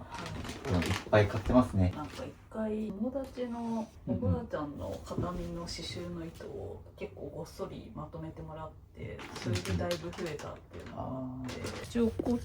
ちは1回でも使ってるものなんですよね。なるほどなるほど。ジップロックに入ってるやつはまだ未使用のっていうところで、逆に言うとこれもう途中までしか使ってないってことですね。刺繍ってそんなに糸の量使わないんで意外となくならない。そう、糸ってね、1本で相当縫いますもんね。これもまた単価が安くて買いやすい。そうですね、しかももらい物もあるしっていうので、ここもよろしくお願いします。まあ使ってないやつからっていうのもいいんですけど、逆に言うとこっから先はいらないもの選んでると結構時間もかかってくるから、逆にこうなんかパッと使いたいものから作りたい作品とかを思い浮かべてもらったりとか、使いやすそうな人とかですね、残すものから決めてそれ以外捨てるってことをやらないと結構この量大変だと思うんで、こっから先多分いろいろ細々したものいっぱい出てきます。だからこのいるいらないで一個一個見てると多分もう永遠に終わらないから、こっから先はパッと見た時にこれ使いたいなとかっていうものからどんどん取っていって以外ですね。なんかここに今いるって残してるやつはなんかどういう基準で選んでるんですか？多分これ比較的最近自分で買ったもので、糸がグラデーションになってるんですね。普通に縫っただけでもいろんな色が出てきて楽しくて、最近よくグラデーションの糸を扱うので、それは残したいなぁと。逆に言うとこれ以外迷ったってことは僕だったらこれ以外捨てます。まあ今これはまさになんか最近買って使いたいからっていうのが明確な意図が出てきたから、逆に言うと僕もう迷ってるものなんで、そうですね、結構な量が。じゃああと5束だけ選んでいいですか？あ、いいですよ。すぐ選びます。いいですね。いいですね。もうなんか5束決めてすぐ選びますみたいな。なんかちょっと話それるんですけど、僕飲食店とか行くときに僕メニュー迷うの嫌だから、もうなんか席着いた瞬間にポチッと押して、で決まってないんだけど店員さん来るまで決めるみたいなことは結構やるんですけど。すごい。選択肢多すぎると選べない問題ありますよね。そう、もう選択肢多い時はもう強制的にそういう風にすぐ選ばないといけない状況なんですよ。まあ今回で言うとそうですよね。トコさんがここまで減らせるかっていうと、もう僕が来てるっていうのと時間制限があるからなんですよ。事前に今日は8時までやりましょうみたいな。っていう風なこう時間制限があるからこそ、そうですね、減らそうみたいな。っていうので、ちょうど宣言通り5本選びましたね。という感じで、これは手放しますが、行きましたね。あ、こっちはいいやつ。はい。ここもちょっと全部言います？それ選べない。選ばないといけないです。こう一度目通しないから見た方がいいです、絶対。そう絶対同じような色味とかあるし、そうなんです。だってパッと見ただけで青が多いなとか分かるんですよね。なんかね、微妙に違うんですよね、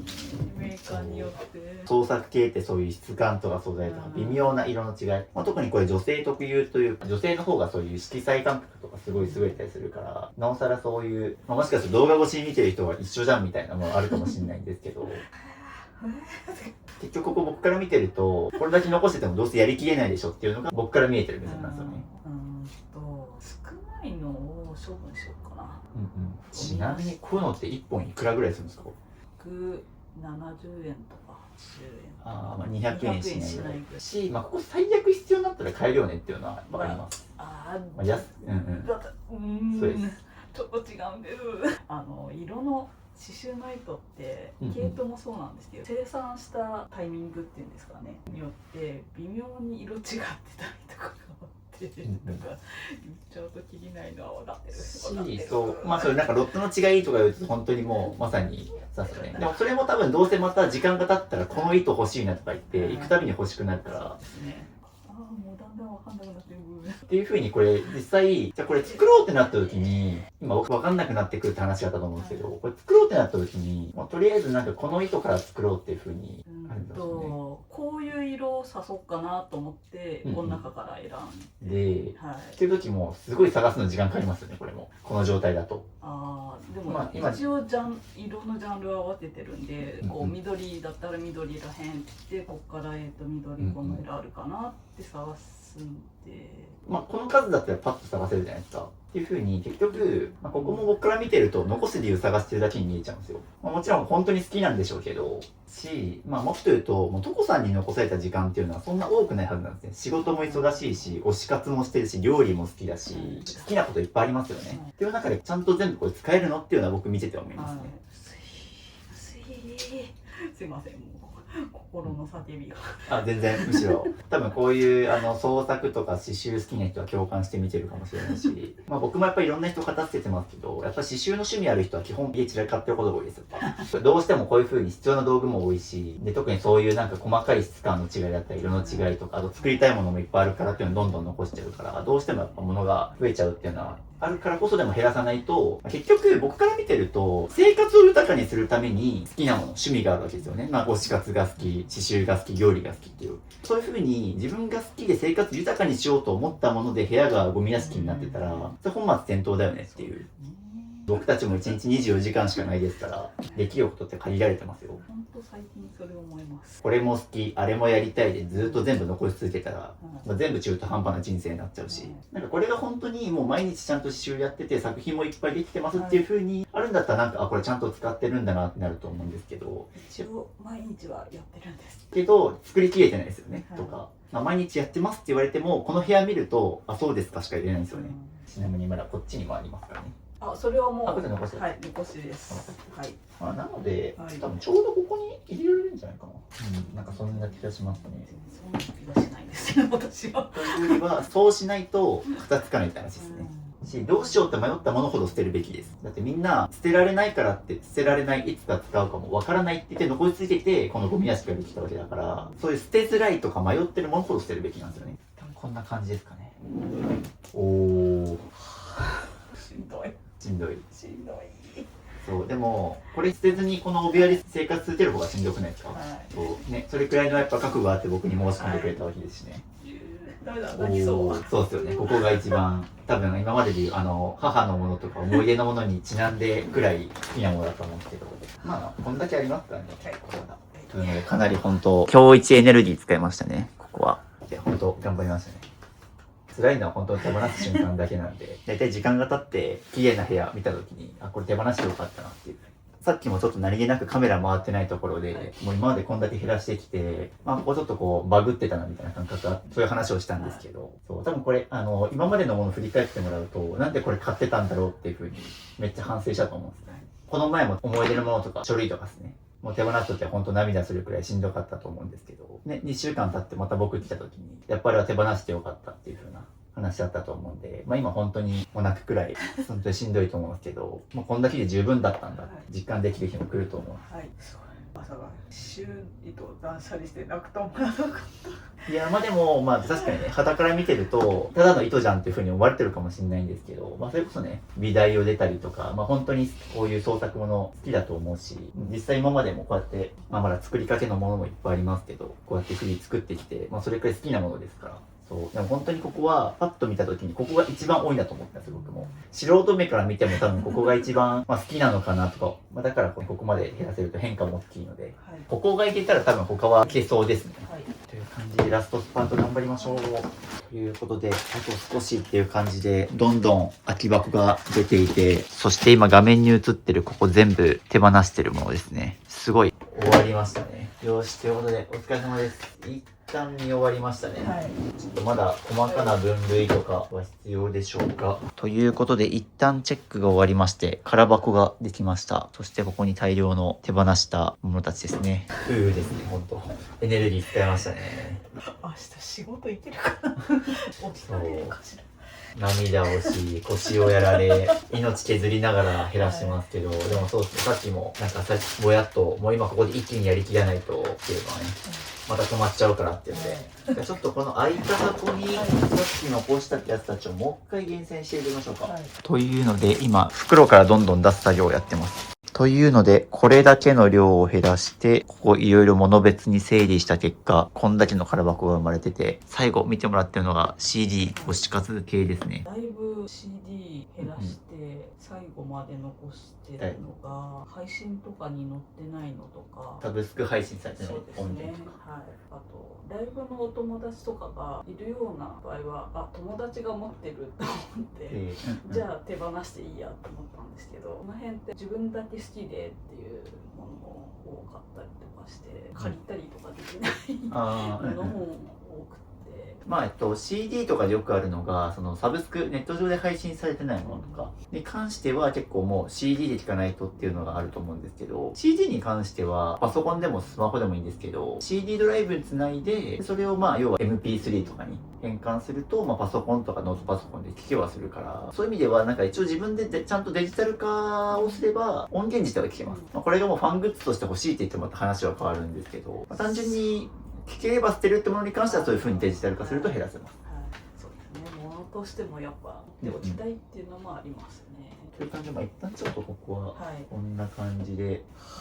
疲れました。腰がやばい。ぜひです。一旦立ちましょうかね。はい、というので、すごい、もう命を削りながら減らしていただいて、いやでも素晴らしいですよ。これだけの空箱が空いてます。もうちょうどほんと半分ぐらい空いてますね。で、今画面に映ってるこれが減らしたものたちですね。もうこれなんてカゴから溢れてるくらい、森にいっぱい糸なども手放していただきまして、すごい。で、ここまでは来てもらった理由なんですけど、まだ机にはみ出てるものだったり、さっき床置きして残してたものもあるので、でもこれである程度は入れられるんじゃないかな。素晴らしい。お疲れ様です。ありがとうございます。いろいろ鼓舞していただいた。鼓舞して。よし。じゃあ最後ちょっとここに入れていきましょう。はい、ラスボスでしたね、ここは。そうですね。やっぱり好きの感情があると難しいですね。なんか使ってる使ってないだけでそう、選別がしにくい。使ってる使ってないだけの問題でもないし、細々として数もいいからですね。っていう感じで、こう見るとここら辺全部空いてます。なので溢れてるもの、そして溢れてるものをここに入れ込んでいきます。はい、でもこれでようやく床が全部見えそうな。分類で必死で床どころじゃ確かに床が増えている。あんだけ減らしましたからね。はい、これはもう大丈夫。なんか写真撮って済むのは入れなくていいかなって思って。いいですね。なんかもう写真撮って手放せるものがあるみたいなので。動きがおばあちゃん。でもあとちょっとなんで。さっきいるって言って残したものたちなんですけど、一部こういう風にやっぱ写真撮れば捨てれるかもっていうので、ポシャッと。いいですね。減らしてみて感想というかありましたか？いやー、本当に物持ちすぎてたんだなすごく当たり前のことしか言えないんですけど、分かってるつもりでは多分いた物多いから部屋片付かないっていうのはあったんですけど、実間が伴ってないというか、なんかこの辺でふわーって多分物多いなどうしようかなみたいなふわふわーって思ってたのが、すごい今体全身にズドンってきてて、ものすごい疲労感です。特に今回ね、まあ、一緒に2日間勝たせてますけど、でその2日間で全出しっていうのをやって、自分がどれだけの量を持ってるかっていうその現実を見てもらって、これ出してみるとこんだけ持ってたんだっていうのが。ね、分かっ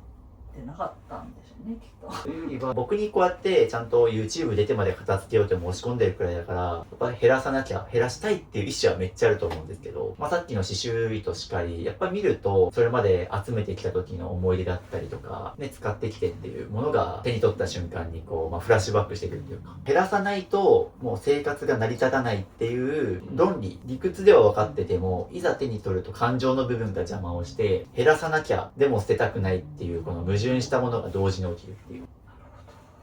すごく今の説明で腑に落ちました。ということで、ここにあったものをこんだけ減らしまして、もう時刻9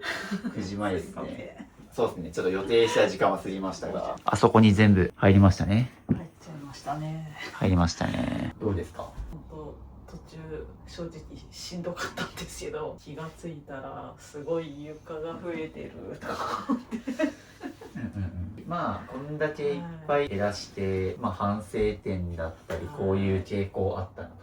特に刺繍とか作るものに関しては好きなのもあって、なんか買う時のハードルが多分すごい低いで、材料自体も私が買うのって何百円とかっていう単位のものなので、どうしても気持ちのハードルと金銭的なハードルが低くなっちゃってて、あ、これいいなって思うと、これを作るからこれを買うじゃなくて、これなんかに使えそうみたいな、そういう買い方を多分すごくしていた結果がこれなんだなっていうのが身に染みまし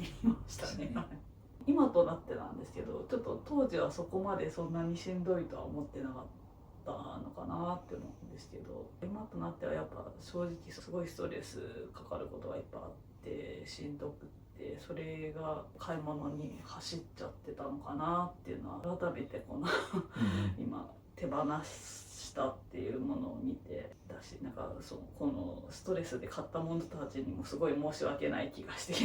本当次から気をつけようって。まあ多分そういうふうにお母様がちょっと亡くなられたとかもろもろ結構ストレスが強くかかった時の買い物の結果なんですよね、これが。まあでもその時ってね、なかなか自分だと気づけないから、まあ生活も落ち着いてきて、当時こそちょっと良くない買い物したなっていうのは反省はできるようになってると思うんですけど。その通りです。いやでもこんだけ痛みを伴って手放してるから、まあ、今後のトコさんの買い物しっかり生活がどう変化するのかすごい楽しみですし、こんだけ手放しづらいものを減らす時の方が変化大きいので、しかもねこんだけちゃんと物別に分類して管理もできるようになったから、多分また刺繍作るのもっと楽しくなるし、これからの生活どんどん楽しくなりますよ。はい、おーということで、これはさらにもう一個苦しい思いで言うと、もうちゃんとゴミ袋を詰めてってところですね。はい、ゴミ袋を詰めて出すまでが片付けなので、今からこれちょっと詰めていきます。はい、じゃあ最後のお仕事ですね。あえて僕ゴミ袋を詰めるのはちょっと手伝わずに、まあ、トコさんご自身の手でちょっと入れてもらおうかな。すごい量ですね。そう。すごい人事みたいに言っちゃうんですよ。そうなんですよ。もう本当にこのカゴいっぱい。でもさっきまで涙してまで手放したくないって言ったもんたちですから、そうですね。やっぱこうやって見るといっぱいあるなと思いますよね。50年分のもの捨ててる気分になってきました。50年分のもの捨ててるっていう。そうなんですよ。人間って基本的に現状維持を選ぶようにできてるんで、こういうふうに意識的に変えよう、変わりたいっていうふうに思って、まあそのきっかけを作るために今回 YouTube 申し込んでくれたと思うんですけど、まあ現状維持で50年間生きてきて、ようやく変化の時が。本当にしずさんに来てもらってよかったなと思って。多分応募する人いっぱいいるだろうから、もう本当ダメ元で応募したんで、まさか来てもらえるとは本当返事来た時と思って。いやまあでも結構お部屋の写真見た時にだいぶ荒れてたんで、東京のこのコンパクトな室でまあ物に埋もれて生活してる状況はまあ放ってはおけないなっていうところと、よし重っ、布なのにこんなに重くなってるというので、ゴミ袋詰めて分別も終わったんですけど、床がある、うちに床があったんですね。そうですよ、こんだけ広い床があったんですよ。そうなんですよね。実は物減らすとこのコンパクトな物件もこんな広いんですよね。はい。そう家が狭いんじゃなくて自分が物で狭くしてるっていう。だってこんだけ、趣味のものがあってもね、それこそおちかつのものとか料理道具とか、裁縫のものも含めてもこんだけ収まってますし。すごいなんか今じわじわ嬉しくなってきた。おお。まだちょっとゴミ出しちゃんと出してからはいもっと実感すると思うんで、よしこれ一旦出します。はいおお。床から物がなくなりました。全部減らしてあそこに入りましたからね。いやー、座れますよ。座れますし、足伸ばせる。どうぞどうぞ、床をあ噛み締めてください。この床の広さをー、すごい。寝れますね。見えますね。いやー、やりきりましたね。ありがとうございます。こんなもの減らして床に寝そべったの初めてですよ、僕。い同じくです。やー、達成感すごい。というので、お部屋がどんな風になったのか、最後、ルームツアーをさせていただきます。じゃじゃんという感じで最終形態こうなりまして、なんとミシン台も作れました。かっこ仮ですけど。すごい。座っても後ろが広い。そしてちょっと引っ張り出せばそのまんまついに数年埃をかぶってた未開封のミシンが使えそうです。使います。もうちょっとね、はいちゃんとしたもの買った方がいいと思うんですけど、一旦家にあるものでいいんじゃないですか。はい、バッチリだと思います。すごい。ついにこれで裁縫も楽しめるミニマルな空間になりました。ミニマリストとものづくりって相性悪いのかなって思ってたんですけど、個人的に全然これだったらいけそうな気がします。いけますね。特にやっぱりちゃんとこういう創作の趣味がある人ほどちゃんと物を減らして片付けておかないと、やっぱり必要なものにすぐたどり着けないし、作業スペースもやっぱり必要ですからっていうので、おー、すごい。ぜひこっちを向いてください。はい。感動して。おー、すごい。めっちゃ綺麗。そしてあれを有効活用できたので、ここも空いてます。もう洗濯機ここにそのまま置けますね。洗濯機はあとここの台に乗せたらも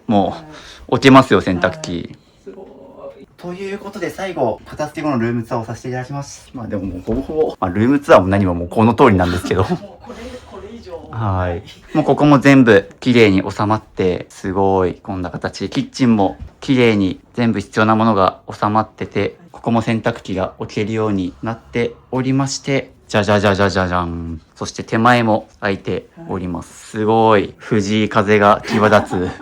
いいですね。おー、そしてこっちもですね、もうここ詰めてませんから、はい、ここももう来た時と変わらずですね。はい、上から下までちゃんと必要なものが収まってて、ここには思い出のものと、キャリーケース兼防災ケースもあります。あとはiMac 売ってもらったらもう少しスペースあるかなと思いますが、宿題にしておきます。すごい広い。自分の部屋じゃないみたい。今日から自分の部屋ですよ。はい。でもいいですね。もうちゃんと自分の好きな裁縫道具もちゃんと残した上でこの床が空いております。すごい。好きと片付けて両立するんですね。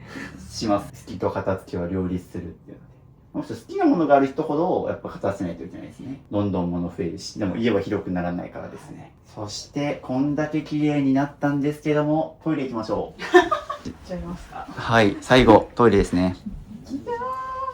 じょじょじょじょーん。なんと不要品がこんだけ出ております。トイレとお風呂がもう使えないくらい、でもこんだけ減らしてるんですよ、逆に言うと。はい、そうですね。ちょっとね、このお家、ゴミ出しができないのと、もうベランダもないからですね、はい、ちょっと一時避難場所として、はい、でも今日こんだけ捨ててます。すごーい。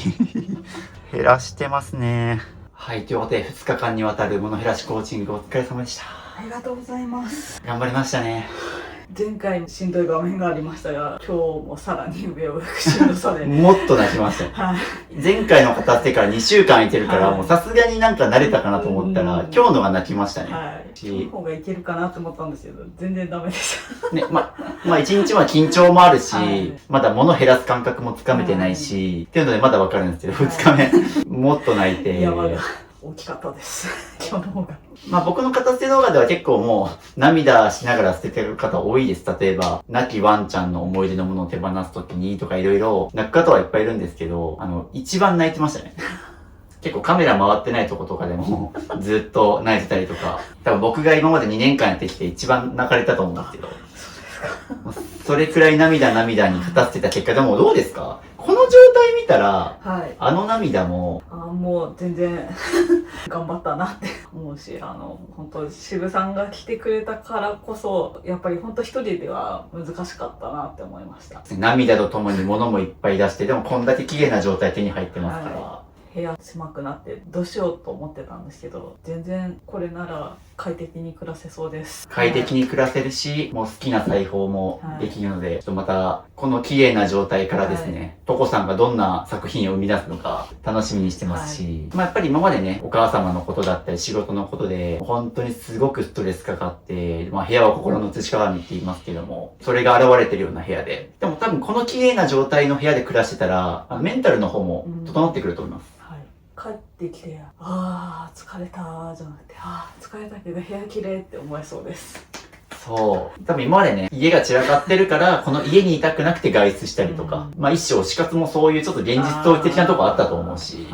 で、帰ってきて、またこの現実、散らかった部屋を見て、またストレスになっちゃうみたいな。でもこれからはもう帰ってきてもちゃんと安らげる空間になってますし、でもまたちょっと減らしてからの感想を、ぜひ、すごい楽しみにしてます。最後の方にちょっと、トコさんからの経過報告の動画を送ってもらおうと思ってるので、また楽しみにしてます。はい、頑張ります。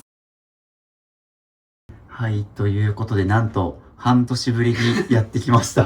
ご無沙汰しております。ご無沙汰しております。年が明けましたね。だいぶ経っちゃいました。はい、ということで、なんと前回物を減らしてから半年経ったので、お部屋がどうなってるか経過観察をさせていただこうと思いますが、いや、綺麗ですね。変わらずですね。はい、もうキッチンよくご飯をされてるこの空間も変わらず綺麗。どうですか、ここご飯しやすくなりました？もう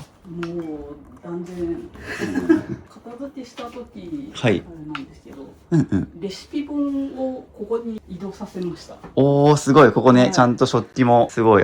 すっきりぎゅうぎゅう詰めじゃなくなって、ここにレシピ本置いてすぐね、すごいあってして見られるので、とっても使いやすくなりましたね。読めるようになってたりとか、そしてこのまんまじゃじゃじゃじゃじゃん。おーすごい。いやー、半年、僕はね、動画を見てる皆さんはね、続きで見てると思いますけど、僕半年ぶりにここ来たんで、いや、なんかすごい、ちゃんと人が生活する空間でちゃんとキープされてて、しかもここもなんかすごい、ちゃんとデザイナー感がある書斎になりましたね。デザインの仕事メインになったんで、ちょっと手離してて、ソフトとかの使い方がちょっと危うくなってるんで、ちゃんと iMac で勉強し直そうと思って。すごい。なのでパソコンをね、ここに置いてつないでって、こんなの前できなかったですからね。すごい。なんかちゃんと書斎っぽくなってるし、裁縫系のものもこうやってすぐ取り出せるように、すごい綺麗になりましたね。なんかここもなんかカバン吊るしたりしていいじゃないですか。ちょっとクローゼットも変わらずチェックさせていただきますか。防災カバンももうね、目につくところに置けるようになってたりとか、すごい半年経ってもこんな形で、むしろどんどん綺麗になってるというところで、ということで半年後もこうやってミニマリストスタイルで床に座れてよかったです。来ていただいた時、今すごい思い出してて、そういえば床見えてなかったなと思って。そうですよ。本当最初もここ人が住む空間じゃないみたいな感じでしたけども、それくらいここね、床物でいっぱいでしたけども、どうですか、あれから半年生活してみて、なんか生活にいい影響出たりとか。洋服減らして目に見える範囲でしかないので、支度する時も今日これ着ようとか、昨日これ着たから今日はこっち着ようみたいな、なんか選択がすごく楽になったりとか、手芸の材料も大量に減らしたので、引き出しにあるだけの材料でその中から選ぶって、最初はちょっとなんか物足りないのかなって思ってたんですけど、なんかいやこんなにいろいろあるじゃないかって思って、じゃあ次この色使おうかなとか、次このビーズ使おうかなっていう、なんかすごく逆に選択肢が広がったような感覚がすごくあって、なんか刺繍もなんか前以上に楽しくなってやっています。すごい。なんかね、減らしたけど逆に選択肢が広がった感じってて、なんかこれが言えるのは本当に減らした証拠で、多分今まではあるけど、なんかただ残してるだけで何があるか把握してないから使おうっていうね、そうですね、発想にもなってなかったと思うんですけど、で今はもうちゃんと何があるかっていうのも管理できて、逆にね、ちゃんとミシンするようになったりとか、すごい、いや、良かったです。ね、お仕事もこうやってちゃんとできるようになって、っていうのがもうこの半年間でいい変化あったんだろうなっていうのが、この部屋も来てすぐ分かったんで、いや、最後まで見届けることができて良かったです。ありがとうございます。ということで、最後、視聴者さんにメッセージがあれば。正直、申し込む時もすごいどうしようかなってすごい悩んで、こうやって動画出るのも正直今でもちょっと大丈夫かなってなるしすごい思ってるんですけど、でもこうやって直接来ていただいて、直接こういろいろお話ししながら片付けさせていただいて、こうやって人並みの生活ができるようになったので、本当に来ていただいてありがとうございました。いえいえ、あんだけ涙しながら手放して、いや、もう人並みの生活どころか人並み以上ですよ。これはもういや、とこさんがね、こうやりたいことにね、集中できる人生手に入ったということでよかったです。一見落着ということでいえいえ、ということで皆さん最後までご視聴いただきありがとうございました。ぜひとこさんみたいに身軽になりたい方はまた定期的に募集しているので、参加お待ちしてます。それでは皆さんご視聴いただきありがとうございました。お知らせです。ミニマリスト支部の LINE を追加するとなんと無料で YouTube 未公開の片付け動画やルームツアー動画5本、スマホのホーム画面が綺麗に片付くアプリアイコン画像150個と壁紙セット、物を手放すか迷った時の30の質問リスト、ミニマリスト支部と1対1でズームできる相談会、インテリアの参考になるミニマリスト部屋のリンク集など、他にも計10個の特典を無料プレゼントしています。配布は予告なく終了する可能性があるので受け取りをお早めに。概要欄のリンクか QR コードから登録お待ちしてます。